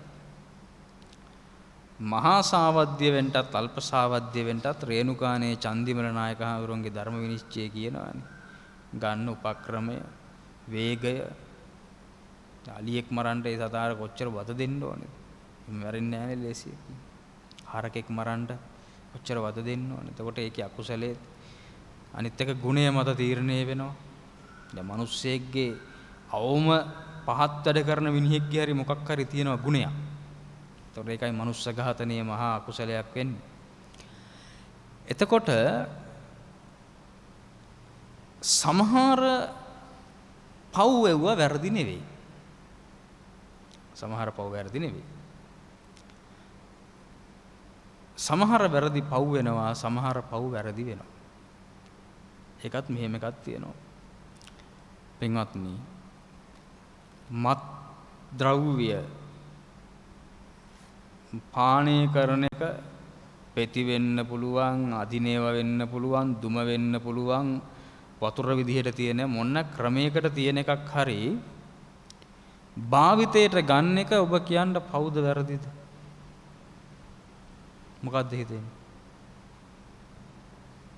ඒක පවුද වැරදිද? ඒක සාපේක්ෂයි. එක එක්කනට. අරක්කු වලින් පීඩා මිදින්නේ නැති කෙනෙකුට ඒක පේන්නේ ඒ කියන්නේ බිරිඳක් වශයෙන් පීඩා මිදින්නේ නැත්තම් සහ සැමියෙක් වශයෙන් තම බිරිඳගෙන් ඒකෙන් පීඩා මිදින්නේ නැත්තම් ඒකෙන් පේන්නේ එයාට ඒක පේන්නේ පාපයක් විදිහට විතරයි. මද්ද්‍රව්‍ය වලින් සැමියාගේ කරදරවලටපත් වෙනවා නම් බිරිඳගේ මත්ද්‍රව්‍ය පානය කිරීම හේතු කරගෙන යාගේ හැසිරීම නිසා සැමියෙක් මොකක් හරි දුකටපත් වෙනවා නම් එයාට ඒක පේනවා පවක් වැරද්දක් විදියට එම පීඩාවටපත් වෙන්නේ නැත්නම් ඒක පවක් විතරක් පේන්නේ. නැත්නම් වැරද්දක් විදියටත් පේනවා. හැබැයි නීතිය ඔක හරි වෙනස්. අන්න බලන්න සබ්බපවසකරණම් හැදෙන හැටි. පහුගිය මතක ඇති කොරෝනා දවස්වල පින්වත්නි කොරෝනා කාලේ මිනිස්සු විවිධ අමුද්‍රව්‍ය දාලානේ නොයෙක් ಜಾති දාලා මොනවද ගෙවල් වල මද්ද්‍රව්‍ය පෙරුවා. ප්‍රවෘත්ති වලට පෙන්වන්නේ මේවා පෙරලනවා මිනිස්සුන්ගේ වගේ මේ පාවෙනවා එක එක සත්තු හූනෝ කරපොත්තෝ එක එක අය වැටිලා හරපියෝ වැටිලා පාවෙන ඒවා පෙරලනවා පොලිසියෙන් ගිහලා. එයයි මොකේද එහෙම කරේ? ඒක වැරදි හින්දා නේ වැරදි හින්දානේ. හැබැයි ඒ කට්ටියම කොරෝනා ඉවරුණාට පස්සේ සහ කොරෝනා අතරමැද දෙනවා පොඩි විවේකයක් ගිහිල්ලා ඉන්නවා පෝලිං වල සුරාසල් ඉස්සරහා අරකු ගන්න. එතකොට පොලිසියෙන් පැනලා අල්ලනවද? නෑ. නීතිය බලන්න. පෙරන් බිව්වොත් වැරදි, අරන් බිව්වොත් හරි. නේ? නීතියට අනුව පෙරන් බිව්වොත් එහෙම අවුලක් නෑ. මේ පෙරන් බිව්වොත් එහෙම හරි වැරදි. අරන් බිව්වොත් එහෙම ඕන තරම් කමන්නේ. ආරක්ෂාවක් දෙනවා ගාඩ් එකට පොලිසියෙන් ඉඳලා. බාර් වලට පොලිමේ ඉන්න අයට. හැබැයි බුදුහාමුදුරුවන්ගේ දේශනාවට අනුව පෙරන් බිව්වත් වැරදි, අරන් බිව්වත් වැරදි. එතකොට කොච්චර නුවණ, කොච්චර යහපත්ද, කොච්චර ප්‍රඥාවක් සහිතද භාග්‍යවතුන් වහන්සේගේ සරල කාරණා වලින් මම කියන්නේ. කොච්චර කියන්නේ අර කිසිම පැත්තකට අගතිගාමී වෙන්නේ නැති එක තීරණයකින් ඍජු දේශනාවක්ද. නීතියකට වැඩි වෙනස් වෙනවා.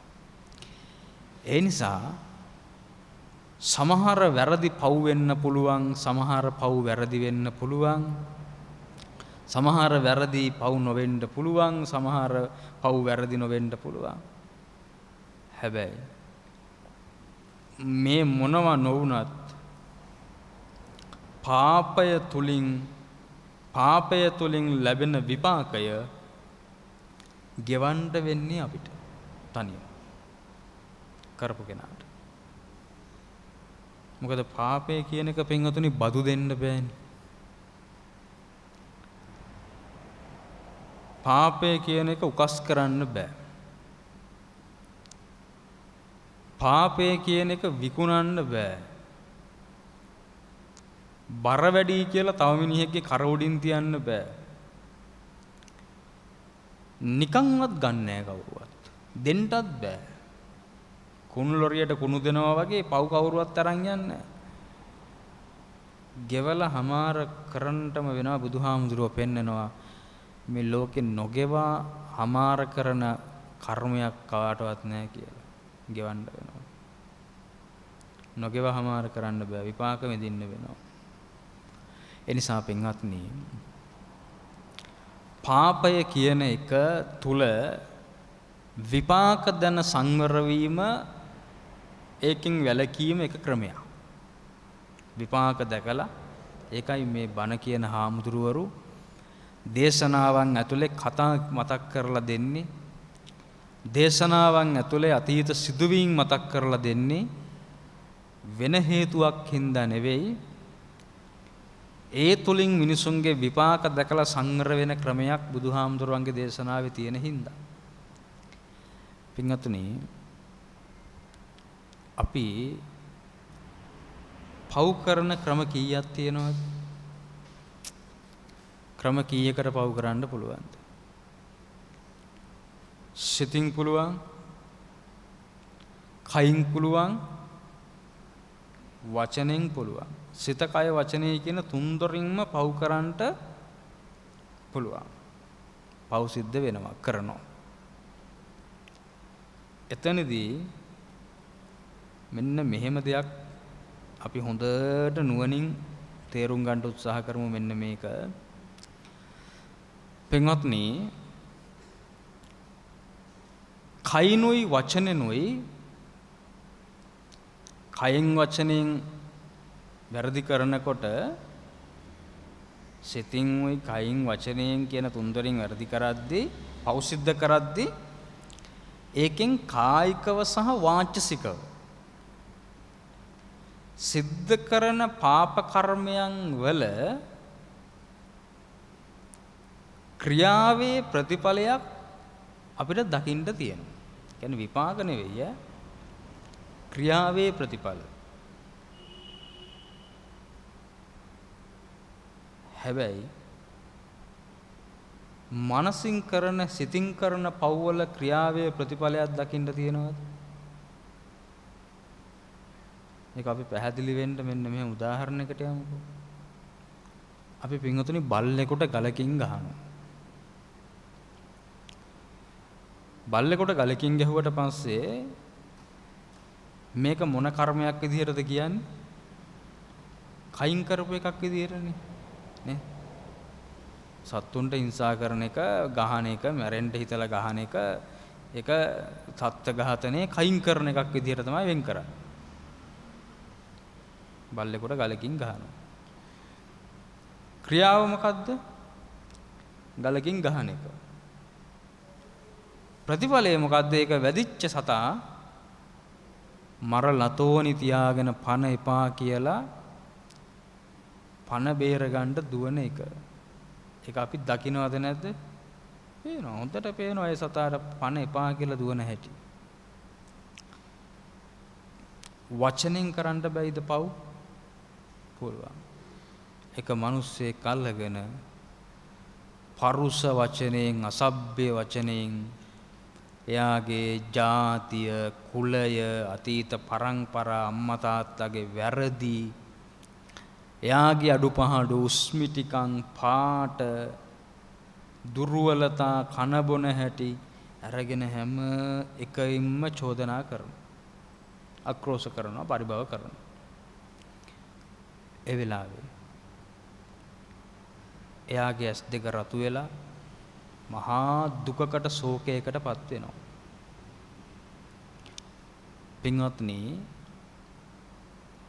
මේ දුකකට ශෝකයකටපත් වීම තමයි ඒ අපේ කරපු කර්මයේ ප්‍රතිඵලය. අපිට හම්බෙන්නේම පස්සේනේ හම්බෙන්නේ. අපිට ඒවට හම්බෙන්න විපාක පස්සේ හම්බෙන්නේ. ඒ කියන්නේ අපි කරපු දේ ප්‍රතිඵලය තමයි අපි කරපු ක්‍රියාව තමයි බණින එක. ඒකේ ප්‍රතිඵලය තමයි යා අඬනවා, ශෝක කරනවා, වැළපෙනවා. ඒ මිනිස්යාගේ වේදනාව යා පෙන්නනවා අපිට. අපිට පේන්න තියෙනවා. එතනදී පින්වත්නි දැන් ඒ දෙකේදීම ඔබට පැහැදිලි ක්‍රියාවක ප්‍රතිඵලයක් පේනවා. විපාක නෙවෙයි පටලවා ගන්න එපා. ක්‍රියාවක ප්‍රතිඵලය පේනවා. මං අහන්නේ දැන් ඔබත් පිළිගත්තනේ සිතුනුත් පව් කරන්න පුළුවන් කියලා. සිතින් කරන පව්වල ක්‍රියාවක ප්‍රතිඵල දකින්න පුළුවන්ද? පේනවද?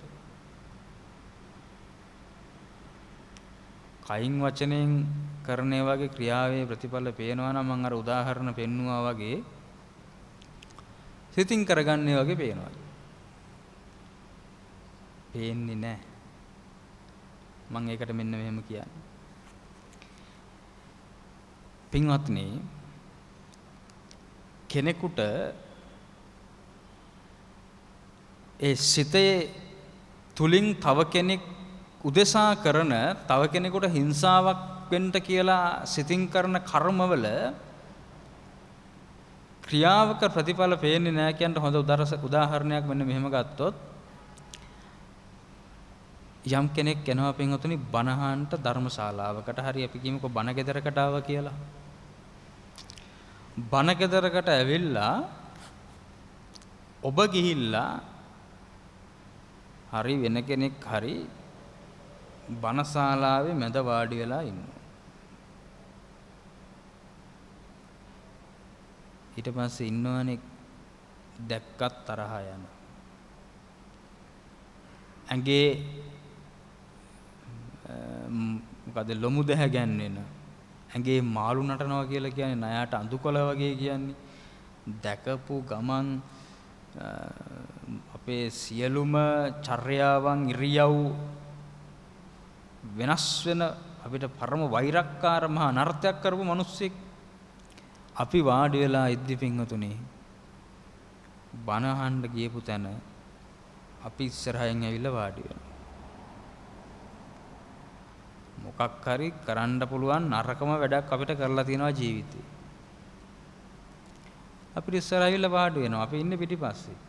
එයාත් සුදු ඇඳලා බොහොම පැහැදිලිව පිළිවෙලට ඇවිල්ලා වාඩි වෙනවා. දැකපු ගම බණානික පැත්තකින් තියලා අතීත සංස්කාර ටික එන්නේ නැද්ද එළියට? ඔය සුදු ඇඳලා හිටියට අපි දන්නේ නැද්ද එයාගේ වැඩ? අපිට කරපුවා දන්නවනම් උදුම දුකක් නේ මිනිස්සයා අපිට දුන්නේ. අනේ අපොයි මෙහෙම මිනිසුත් බනහන්ට එනවනේ. මෙයාගේ තියෙන චරිතය දන්නවනම් හාමුදුරුවෝ වෙනම බණක් මෙයාට කියලෙයි. මෙච්චර ධර්මශාලාව ඊට තියෙද්දි මගේ ඉස්සරහින්ම වාඩි වුණේ ඇයි දන්නේ? අද මහා කාලකන්ණි දවසක් මේ මිනිහා දකින්න ලැබුණානේ වගේ. මං කියන්නේ ඒ වගේ සිතුවිලි ගොන්නක් තප්පරයට දෙකට මනසේ පහළ වෙනවද නැද්ද? පහළ වෙනවා. සිත තුළ ඒ වගේ ටිකක් පහළ වුණා කියන එකේ තේරුම තමයි ඊට පස්සේ අපේ චර්යාවන් අපේ කායික හැසිරීම වෙනස් වෙනවා. දාඩිය දානවා. මූණ රතු වෙනවා.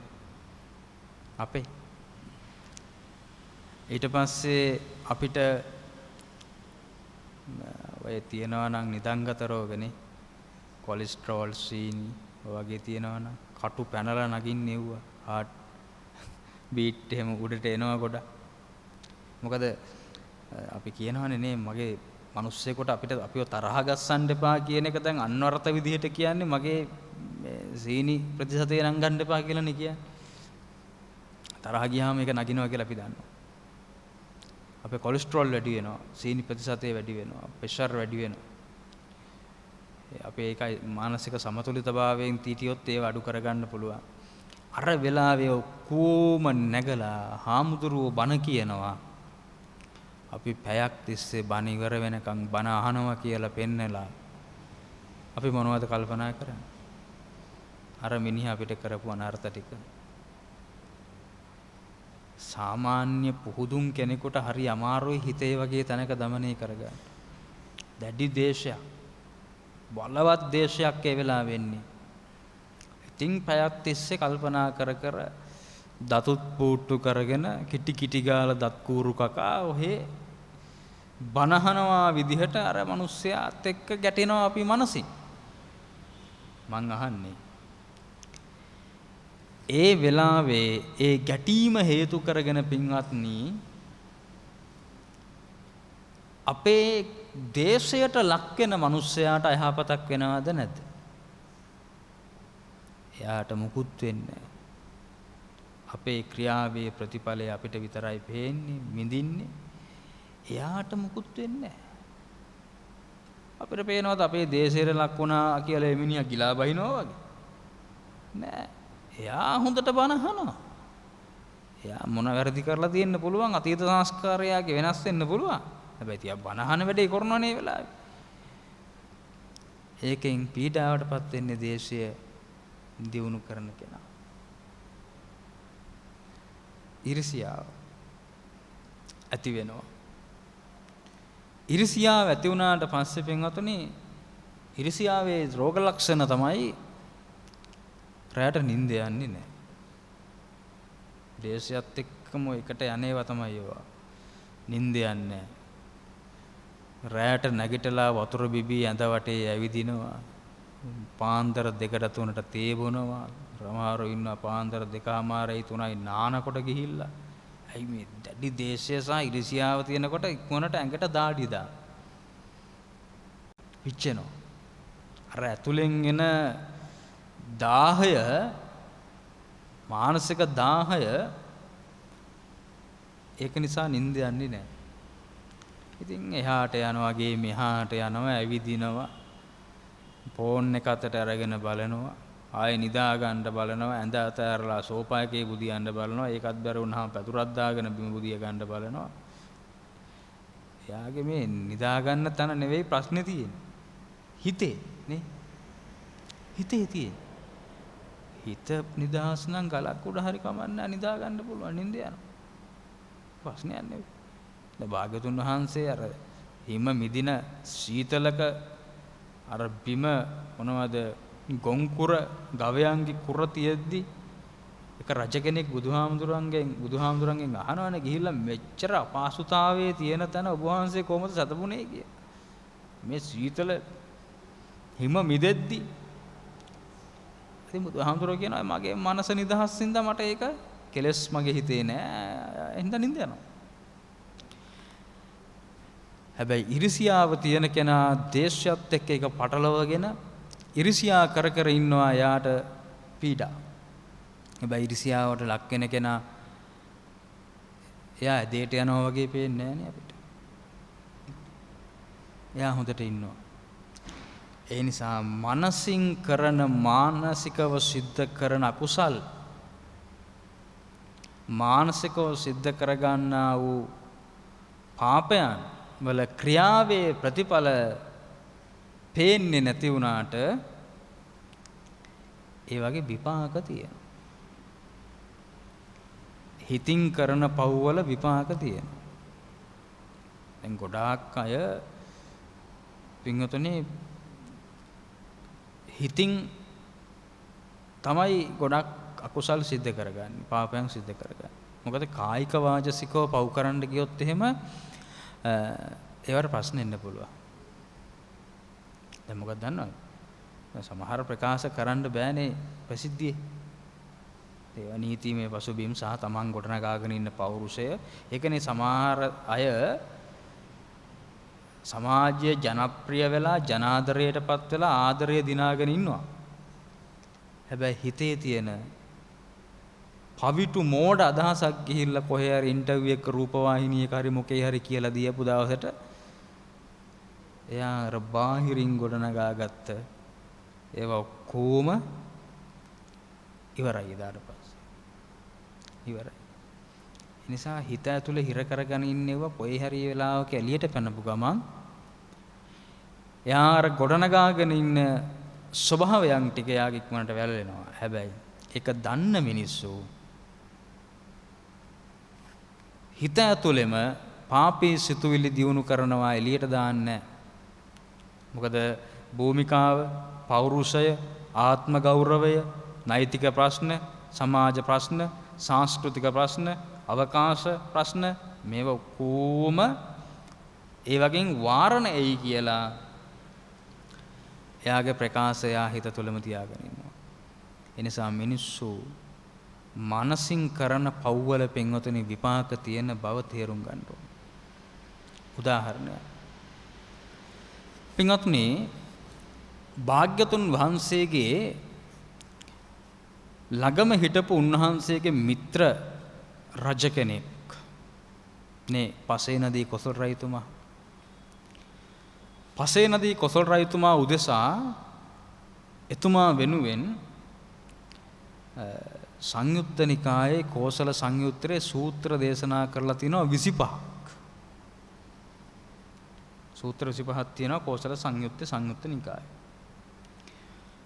ඊට පස්සේ මජ්ක්‍ධිම නිකායේ ධම්මචේතිය සූත්‍රය තමයි බුදුහාමුදුරුවොත් එක්ක අවසානයේට සිද්ධ කරපු සාකච්ඡාව පසේ නදී කොසල් රජතුමා.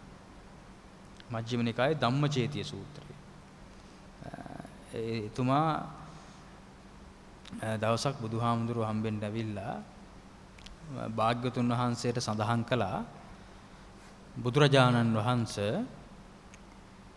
හරි ප්‍රශ්නයක් වුණා.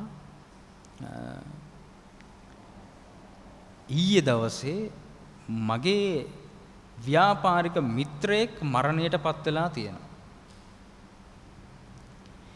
ඒ මිත්‍රයාගේ නම තමයි අපුත්තක සිටුතුමා. ඔයත් අහලත් ඇති. අපුත්තක සිටුතුමා.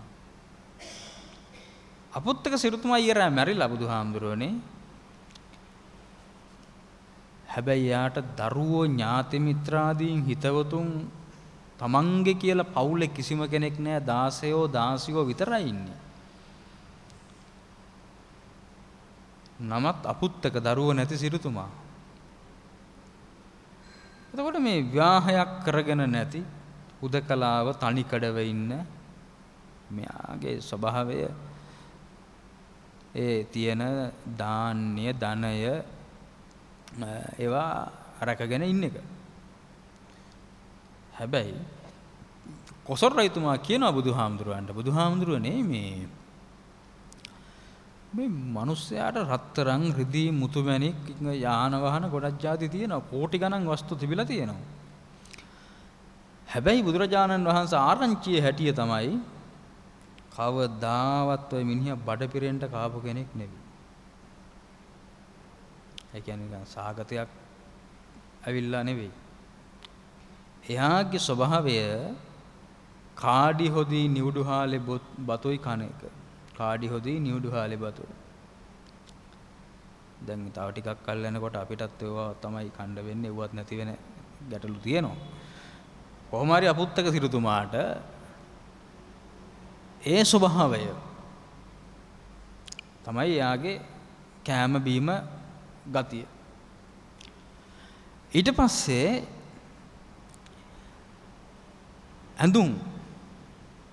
ඇඳපු කෙනෙක් නෙවෙයි හොඳට මිල වියදම් කරලා ඇඳුම් කසීසලු ගෙනල්ලා එයා ඇඳුම් ඇඳලා තියෙන්නේ හන නූල් වලින් මහපු රෙදි. ඒ කියන්නේ හරි ගොරෝසු රළු ඇඟේ දරන්න බැරි බර කසන ගතිය තියෙන ඒ රෙදි. ඒ කියන්නේ දැන් කාලේ හැටියට නිකන් රුපියල් 450 ෂර්ට් එකක් ගත්තා වගේ රුපියල් 45000ක ෂර්ට් එකක් අඳින්න පුළුවන් මිනිහෙක්. ඒ වගේ. ඒ තරම් වියදම් කරලා ඇඳුමක් ගන්න පුළුවන් කෙනෙක් 450 ෂර්ට් එකක් ඇඳලා අරන් අඳිනවා. 45000කට ෂර්ට් එකක් අරන් අඳින්න පුළුවන් කෙනා. හොඳ කරත්තයක ගමන් යන්න පුළුවන් මෙයා ගමන් ගිහිල්ලා තියෙන්නේ වයසට ගියපු ගොනෙක් බඳපු කරත්තයක නැගලා කුඩේකුත් චත්‍රයක් අරගෙන ගියා කියලා කියන ඉතින් කුඩයක්. අරන් ගිහිල්ලා තියෙනවා. දැන් මං අහන්නේ ප්‍රශ්නේ මේකයි. එයාගේ කතාවේ.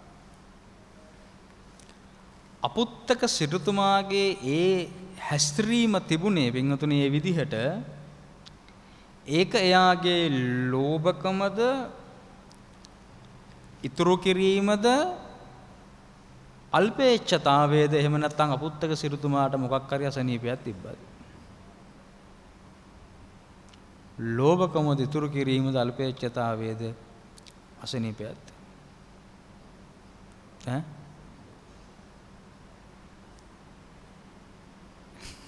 ඔය හතරම නෙවෙයි. අල්පේච්ඡතාවයත් නෙවෙයි. ඉතුරු කිරීමත් නෙවෙයි. ලෝභකමත් නෙවෙයි. අසනීපයක් තිබෙත් නැහැ. ඇත්තරම පින්වතුනි පෙර කර්මයක්. පෙර කර්මයක්. කර්මය මොකද්ද? පෙර එක්තරා භවයක මෙතුමයෙත් සිටු කෙනෙක් අපුත්තක සිටුතුමා සිටු වෙලා පින්වතුනි උපත ලැබලා ඉන්නකොට පිණ්ඩපාතේ වැඩියා සිටු ගෙදරට ස්වාමින් වහන්සේ නමක්. ඇත්තට මේ ස්වාමින් වහන්සේ නමක් නෙවෙයි පසේ බුදු කෙනෙක්. නිකං කෙනෙක් නෙවෙයි ආර්ය උත්තමේ පසේ බුදු කෙනෙක්. පින්වතුනි මේ පසේ බුදුවරු ලෞතුරා බුදුවරු වගේ නෙවෙයි පහළ වෙන කාලයට 500ක් 1000ක් වුණත් පහළ වෙනවා. පසේ බුදුවරු. අපේ බුදුරජාණන් වහන්සේගේ කාලයට පහළ වෙන්න කලින් ඉපදෙන දවසේම හිටියා බුදු කෙනෙක්, පසේ බුදු කෙනෙක් මේ ලෝකේ. අවසාන පසේ බුදුහාමුදුරුවෝ මේ අපේ ශාසනයට කලින් මාතාංග කියලා. බෝසත් කුමාරයා ඉපදිච්ච බව දැනගත්තා එදාම පිරිනිවන් පෑවා. වැඩ ඉන්නේ බුද්ධ කාලයක ඇතුලේ පසේ බුදු කෙනෙක්.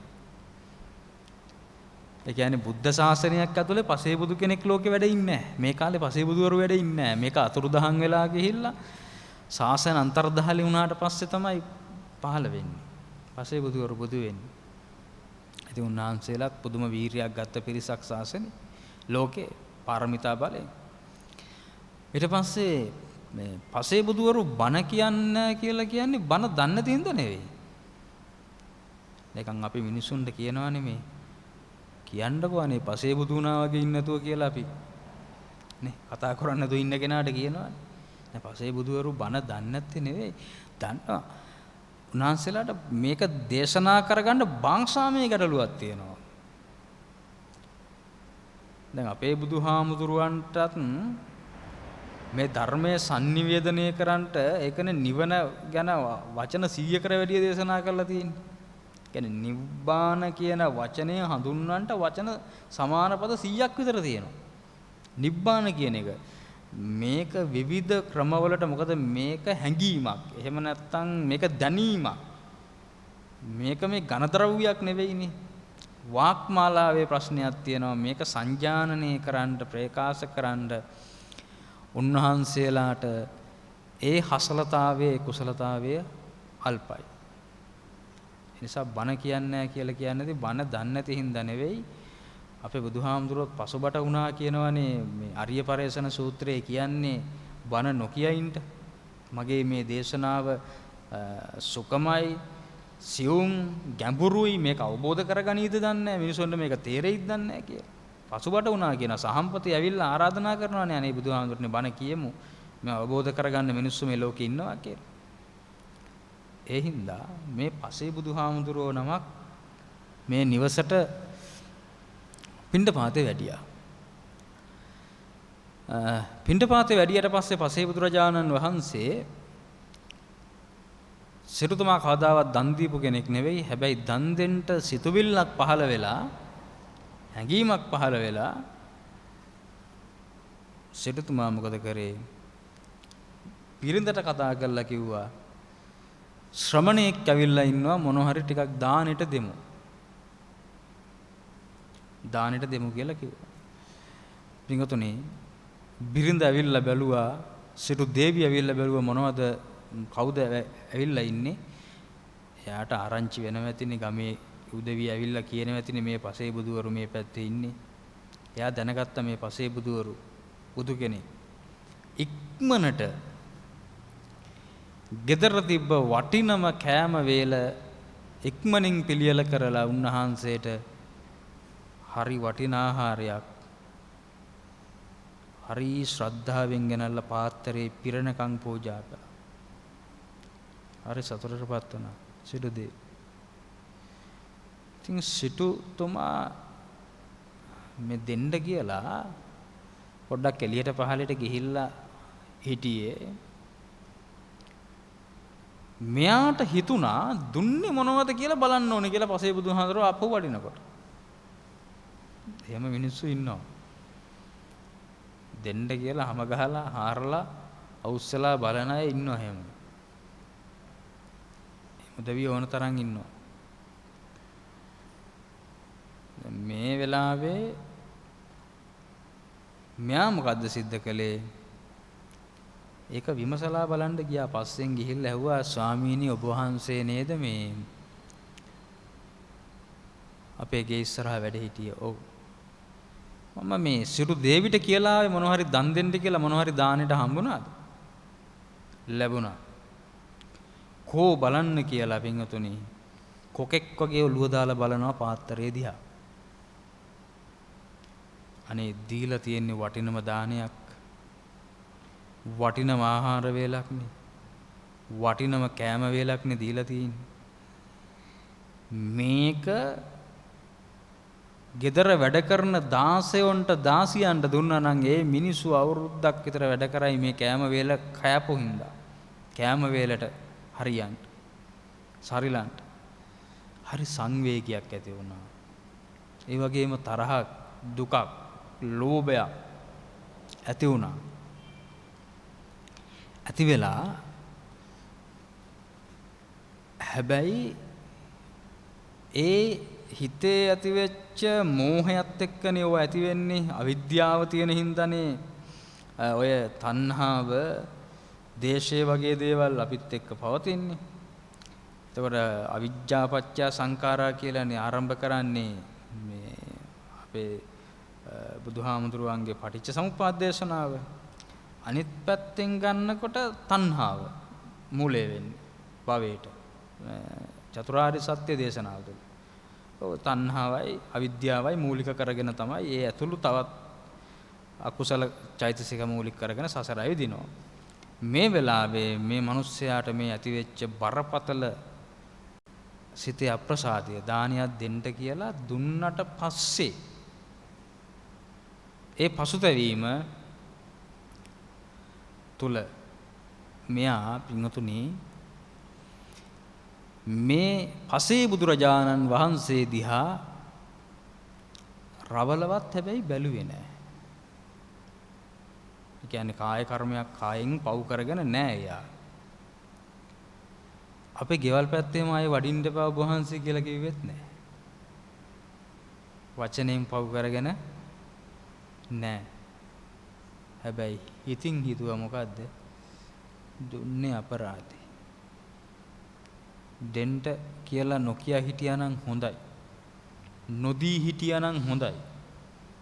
අපරාධේ කැම ටික දුන්නේ.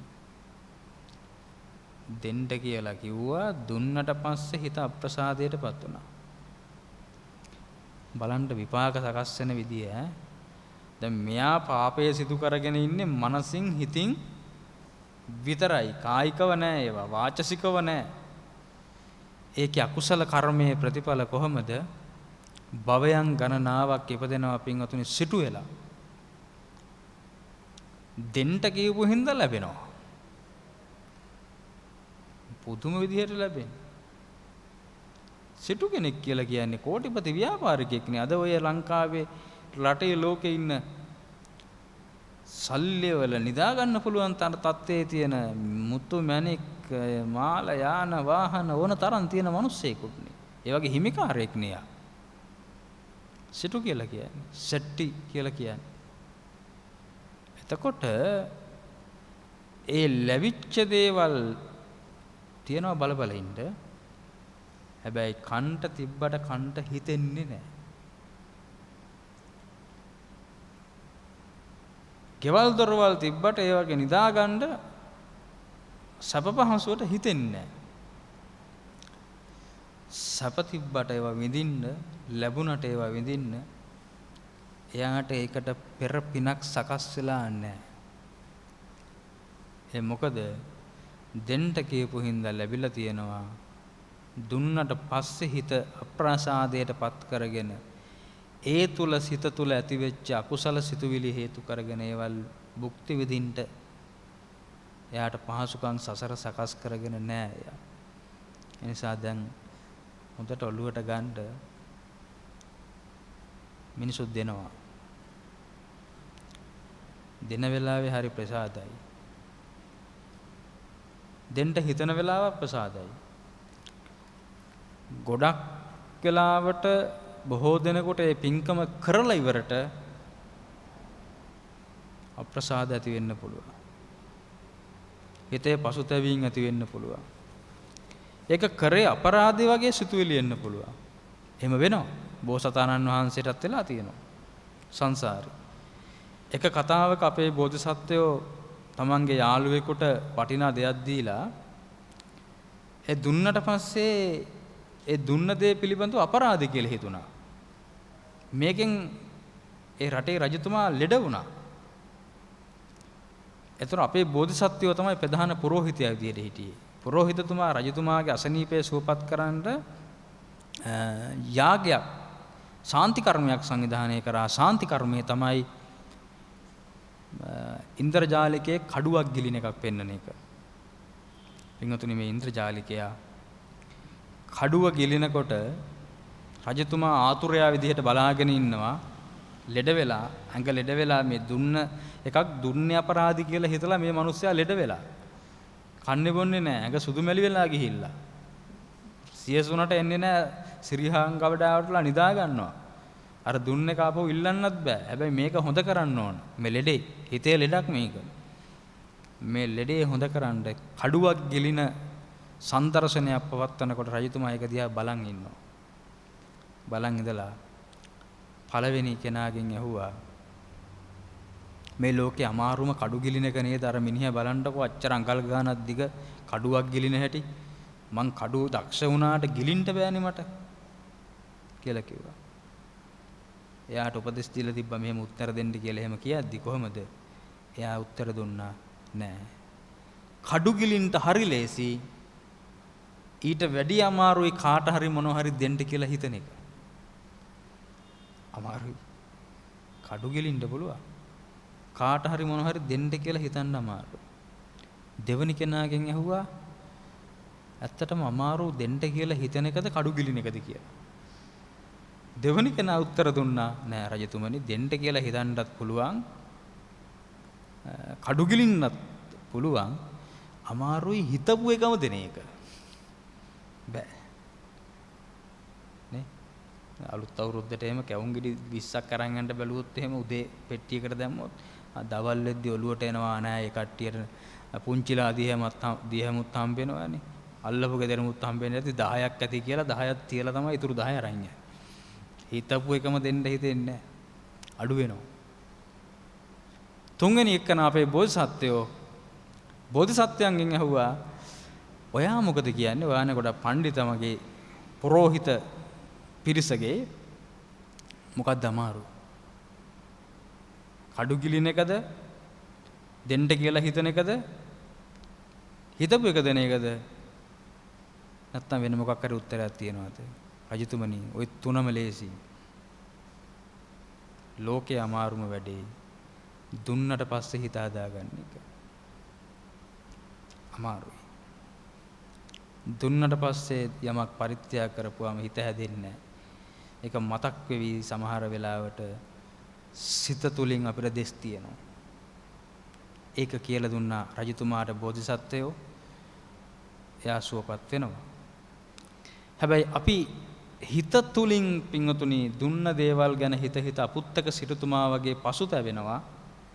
80 ගණන් වල 60 ගණන් වල 50 ගණන් වල දීපුවා 2000 ගණන් වල දීපුවා නේ අවසානයේට ඡන්දෙ දීලා දුක් විඳින ඒ පිළිබඳව හිතලා පසුතැවෙනවා නේ ඕන කාලේ ඒක එහෙමනේ නේ ගිහිල්ලා කුණාලා කියලා ගිහිල්ලා කතිර ගහලා ඇවිල්ලා අවුරුදු 2කමාරක් 3ක් 4ක් යනකොට බැන බැන රට පුරා විද ඉන්නේ ඡන්දෙ දීලා හිත හදාගන්න බෑ ඉතින් ඒක තමයි ඇත්ත.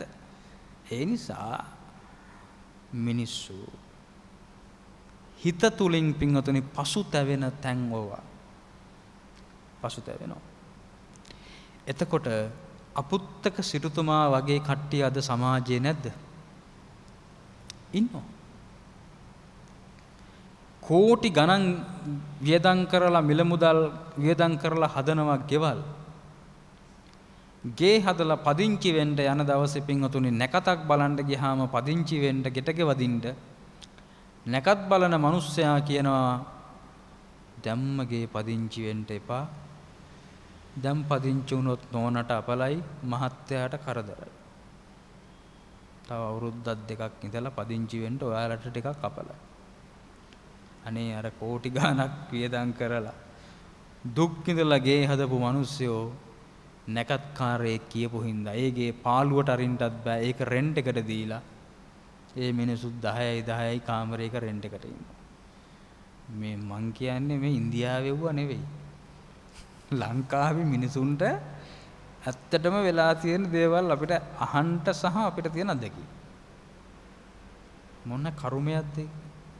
හදාගත්ත ගේයින්ට බැයි නම්. ඒකට නැකත් බැලුවාම තව අවුරුදු ගණන් පස්සටද දා ඉන්න තියෙනවනම්. පවුනේ. ඒකේ වෙන කොහෙදෝ ඉන්න කට්ටියක් ඇවිල්ලා කුලී ගෙවගව හරි සැප විඳිනවා. සමහරු ඇඳන් ගේනවා. ඇඳට 30000යි. ඊට පස්සේ මෙට්ටටත් දැන් වෙනනම් 30000ක් විතර වෙනවා. ඒ හින්දා 60000ක් දාමුකෝ. දෙකටම 60000යි. කොට්ට දෙකට 2000යි 62000යි. පෙස්සීට් එකට 10යි 63000යි. මදුරු දැලට 10යි 64000යි. ටෙඩි බෙයාට 10යි 65000යි. මේ ඇඳ ගෙනල්ලා මේ ලංකාවේ ඉන්නවනේ. ඒ ඇඳේ නිින්ද යන්නේ නැති කට්ටිය. ඒක ලස්සනට හදලා ඉරක්වත් නැති වෙන්න හදලා කාමරයටත් පර්ෆියුම් ඉහලා බෝනික්ක පැත්තකින් තියලා ටෙඩියත් පැත්තකින් තියලා ටෙඩි බෙයා කාමරේ ලස්සනට පිරිසුදු කරලා මොබ් කරලා අනේ මේ මිනිස්සයාට ඒකේ නිින්ද යන්නේ නැහැ. එයා ගිහිල්ලා පැදුරක් දාගෙන බියෝනි දිනනවා. ඉන්නවා. මොන පවද්ද? පවක් ඒක. එයාට ඒ ඇඳේ නිින්ද යන්නේ නැහැ. එයාට ඒ සැප විඳින්න තරම් පසුබිමක් නැහැ මං හිතන්නේ සසර. කණ්ඩ තියනවා සමහරුන්ට කණ්ඩ හිතෙන්නේ නැහැ. සමහර ගෙවල් වල පින්වතුනි පුටු තියෙනවා. ඒවා බලන පුටු හැර ඉඳ ගන්න පුටු නෙවෙයි. ඉටි කොල දාලා වහල්. ගෙනාපු මිනිහා ඉඳ ගන්නෙත් නැහැ. එන කෙනෙකුට ඉඳ ගන්නට දෙන්නෙත් නැහැ. එතකොට පින්වතුනි ඒවා එළියට එන්නේ මිනිස්සයා මරුණාම මලගෙදෙට්ට එන මිනිසුන් ඉඳ ගන්නට. පිගන් තියෙනවා. කන්නෙත් නැහැ, කණ්ඩ දෙන්නෙත් නැහැ. ඒවා වහලා තියෙනවා. හැබැයි එළියට එන්නේ මේ මිනිස්සයාගේ මැරිච්ච දවසට මලබත් කණ්ඩ දෙන්න. එහෙම දේවල් තියෙනවා. ඒ නිසා සම්පත් ලැබෙන්න පින් තියෙන්නත් ඕනේ. සම්පත් භුක්ති විඳින්න පින් තියෙන්නත් ඕනේ. මේ හැම දෙයකම මේ මං කියපු දේවල් අපුත්තක සිරුතුමත් එක්ක ගලපුවොත් සිතින් කරන පව් ප්‍රධාන වෙන්නේ.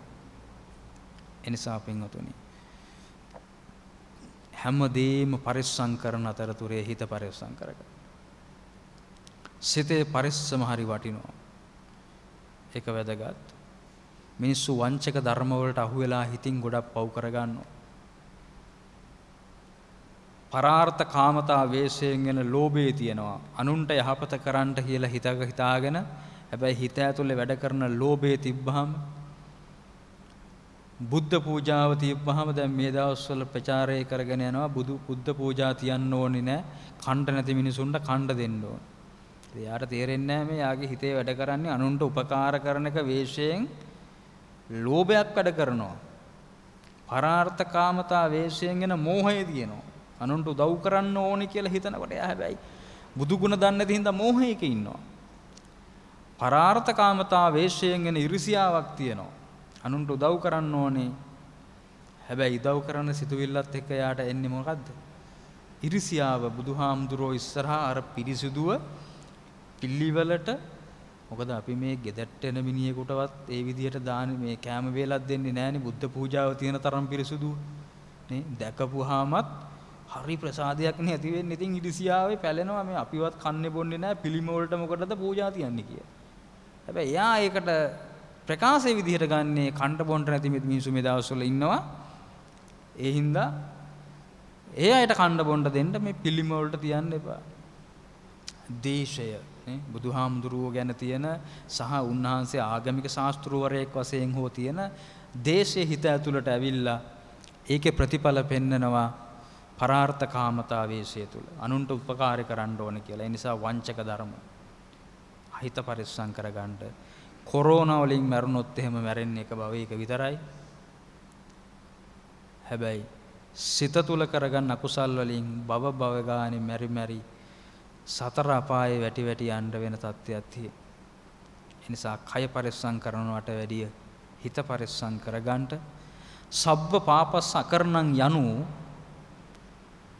පන්සිල් රැකීම, දස අකුසල් නොකර ඉඳීම, අෂ්ටාංග සීලයේ රැකීම පමණක් නොවන බවත් හිත තුල කෙලෙස් 1500ක්ම ඇති වෙනවා. ඒ ඇති වෙන කෙලෙස් 1500 වංචක ධර්මත් එක්කත් ගලපලා අරගෙන ඒ වගේමුත් හිතත් ආරක්ෂා කරගෙන මේ සියල්ලන් තුලින් සිත මුදවාගෙන සිත කය වචනේ කියන තුන්දොරම සංවර කරගෙන කුද්දක සීල මජ්ක්‍ධිම සීල මහා සීල කියන සීලයන් තුල සංවර වී උතුම් යහපතට පත්වීමයි සබ්බ පාපස් සකරණං කියන්නේ.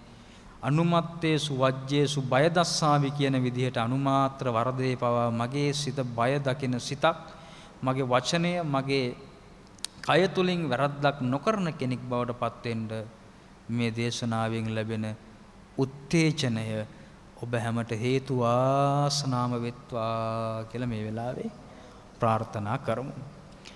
එනිසා මේ වෙලාවේ දෙපැයකට ආසන්න කාලයක් ධර්මානුශාසනාවක් අපි ශ්‍රවණය කරන්නට යෙදුණි. ඉතින් අද හරි සතුටටපත් වෙනවා මේ පැය දෙකක් මුළුල්ලේ අපත් කිසිම අපහසුතාවයකයක් නැතුව මටත් හරි සතුටුයි බුදුහාමුදුරුවන්ගේ දේශනාවක් පැය දෙකකට ආසන්න කාලයක් තව කියන්න පුළුවන් නම් වෙලාව තිබ්බනම් මට අපහසුයක් නැහැ. උන්වහන්සේගේ දේශනාව මට කායික අපහසුවකින් තොරයි. ඒවා ඉවසන්න පුළුවන් බුදු ගුණ කියන්න බුදුහාමුදුරන්ගේ දේශනාව කියන්න. ඒ නිසා ඒ තුල ඔබ සංසුන් කරන්න, ඔබ සමාධිමත් කරන්න, ඔබට ධර්මයක් දේශනා කරන්න මේ වෙලාවේ ලැබිච්ච අවකාශයේ තුල අද දේශනාව සඳහා උතුම් දායකත්වයේ සලසපු පින්වතුන් ඉක්මනින්ම සිහිපත් කරන්න අපි සූදානම් වෙන්නේ. ධර්මානුශාසනාවට දායකත්වය සපයන්නේ උදාර කරුණාතිලක මහත්මයා, අනුර ඇතුළත් මුදලි මහත්මයා සහ සෝමාවතී වික්‍රමසිංහ මහණියෝ ඇතුළු පින්වත් පිරිස. එයගේ අපේක්ෂාවන් තමයි උදාර සහ සකුන්තලා කරුණාතිලක මහත්මීන්ගේ පරලෝසපත් ආදරණීය පියාණන් දෙපළ වන ආර්.ජී. කරුණාතිලක සහ කේ.බී. ඒකනායක පියාණන්ට සහ සියලුම ඥාතීන්ට පින් පැමිණවීමටත් දැනට වසර 6කට පෙර අප අතරින් වියෝ වූ මාවනැල්ලේ විසූ වෛද්‍ය ජයසේන වික්‍රමසිංහ ආදරණීය ස්වාමියාට දැනට වසර 2කට පෙර අප අතරින් හදිසියේ වියෝ වූ දීප්ති අමරසිංහ දයාබර දියණිය ලෝරන්ස් ඇතුළත් මුදලි පියාණන්ටත් දිංගිරිමණිකේ ජයසේකර මෑණියන්ටත් දයාරත්න ඇතුළත් මුදලි සොයුරාටත් නන්දාවතී කුමාරිහාමි නන්දනියටත් ඇතුළු මියගිය සියලු ඥාතීන්ට නුදුරු භවයකදීම නිවන් සුව සැලසෙත්වා කියන ප්‍රාර්ථනාව සිද්ධ කරන්නට සුජීවත්ව සිටින මෞතුමියන් දෙපළ වන විමලා උකුරීගොල්ල සහ සෝමා රත්වත්ති යන මෑණිවරුන්ට සෙත් ප්‍රාර්ථනා කිරීමටත් දැනට උසස් අධ්‍යාපනය ලැබෙන විදූෂණී කරුණාතිලක දියණියහට ආශිර්වාද කිරීමටත් සුජීවත්ව වාසය කරන අනුර ඇතුළත් මුදලි මංජුල රත්නායක බෑණනුවන්ටත් ආදරණීය එකම පුතු සේනාධිර වික්‍රමසිංහ සහ ආදරණීය දියණියන් දෙදෙනා වන කල්යාණ වික්‍රමසිංහ හේමන්තා වික්‍රමසිංහ යන අයටත් නිදුක් නිරෝගී චිරජීවනයේ දීර්ඝායුෂ සම්පන්නිය ප්‍රාර්ථනා කිරීම එවැගේම ආදරණීය මුණුබුරු මිනිබිරියන් වන චරක කෞශික කසුන්ත අබිලාස් හර්ෂාලි දරුවන්ගේ අධ්‍යාපන කටයුතු ඉතා සාර්ථකව කිරීමට අවශ්‍ය ශක්තිය නිරෝගී සම්පන්නිය ලැබීමටත් තුනුරුවන්ගේ අනන්ත ගුණ බලයෙන් උතුම් ශාසනික මෙහෙවරක නිරත වන විපස්සනා භාවනා මධ්‍යස්ථාන අධිපති අප ගෞරවනීය උඩුදුම්බර කාශ්‍යප ලොකු ස්වාමින් වහන්සේටත් ගෞරවනීය දේශකයන් වහන්සේ ඇතුළු සියලුම ස්වාමින් වහන්සේලාටත් උන්වහන්සේලා මෙලොවට බිහි කළ පින්වත් දෙමාපියන්ටත් ජයමග කාර්ය මණ්ඩලයටත් අද දින අප ආරාධනයෙන් මෙම ධර්ම දේශනාවට සහභාගී වෙන සියලු දෙනාටත් නිදුක් නිරෝගී චිරජීවනයත් ප්‍රාර්ථනා කරනවා. ලෝකවාසී සියලුම සත්වයන්ට උතුම් වූ නිර්වාණ අවබෝධය වහවහ ලබා ගැනීමට අවශ්‍ය ශක්තිය ධෛර්යය ලබා ගැනීමට මේ පුණ්‍ය කර්ම උපකාරී වේවා. මේ උතුම් පුණ්‍යමය ධර්ම දේශනාවට දායකත්වයේ සැපයූ උදාර කරුණාතිලක මහත්මයා අනුර අතුලත් මුදලි මහතා සෝමාවතී වික්‍රමසිංහ මෑණියන්ට නිදුක් නිරෝගී චිරජීවනය නුදුරු භවයකදීම උතුම් නිවනත් මේ පින්කම හේතු කරගෙන සලසා ගන්නට මේ පින්කම් වල ශක්තිය ධෛර්යය ලැබෙත්වා කියන ප්‍රාර්ථනාව සිද්ධ කරනවා. ඒ නිසා සමස්තයක් වශයෙන් මිය පරලෝ යන්නට යෙදුණු සියලුම ඥාතීන්ට මේ පින්පෙත් අනුමෝදන් වෙත්වා. දෙවියන්ටත් මේ පින් අනුමෝදන් වෙත්වා. පින් අනුමෝදන් වීමෙන් දෙවියෝ තුටු වෙත්වා නිවනින් සැනසෙත්වා කියලා ප්‍රාර්ථනා කරලා දෙවියන්ට පින් අනුමෝදන් කරමු.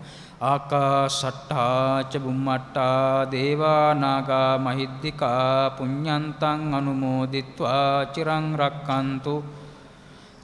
රක්칸තු දේශනං චිරං රක්칸තු මං පරන්ති.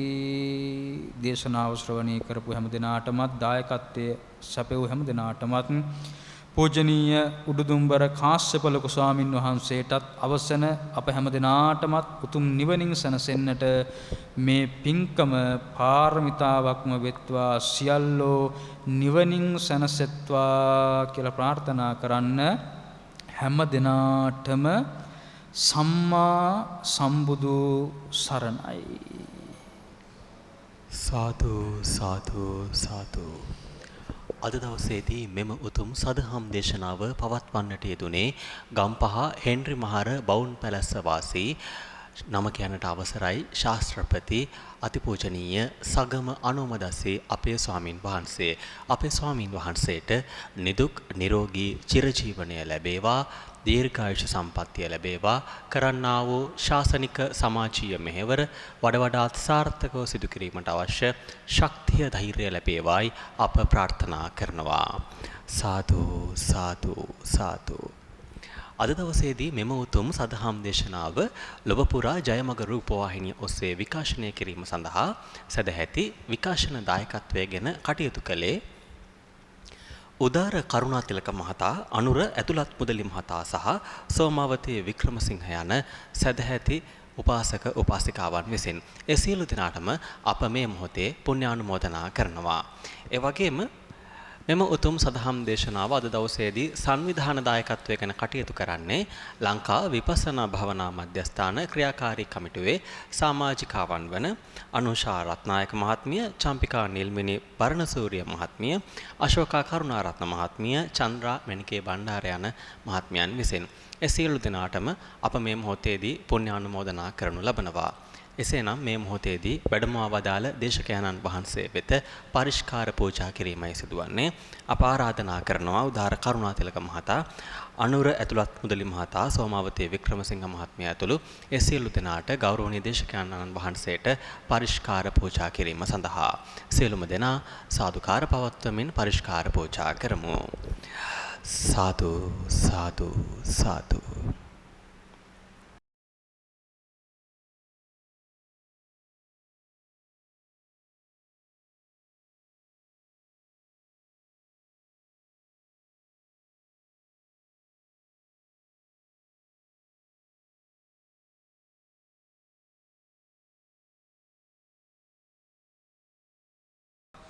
සාදු සාදු සාදු.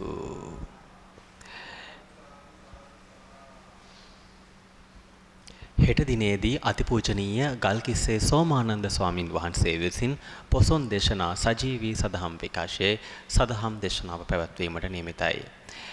එසේනම් අද දවසේදී වැඩමවා වදාළ ගෞරවනීය දේශකයන්න් වහන්සේට අප නැවත වතාවක් පුණ්‍යානුමෝදනා කරනවා. අද දවසේදී අපගේ ආරාධනාවෙන් වැඩමවා වදාළේ ගම්පහ හෙන්රි මහර බවුන් පැලස්ස වාසී ශාස්ත්‍රපති නම කියනට අවසරයි අතිපූජනීය සගම අනෝමදස්සී අපේ ස්වාමින් වහන්සේ. අපේ ස්වාමින් වහන්සේට අපි පුණ්‍යානුමෝදනා කරනවා. එසේනම් අප දැන් සම්බන්ධතාවය ලබා දෙනවා සද්දින සදහම් විවරණය පොසොන් දේශනා සදහම් විකාශයෙන් නිමාව සැන්ටුහන් කරමින් ජයමග රූපවාහිනී ප්‍රධාන පාලක මැතිරියට. සම්බන්ධතාවය වික්‍රමසිංහපුර බත්තරමුල්ල ජයමග රූපවාහිනී ප්‍රධාන පාලක මැතිරියට. ඔබ සියලුම දෙනාට සම්මා සම්බුදු සරණයි.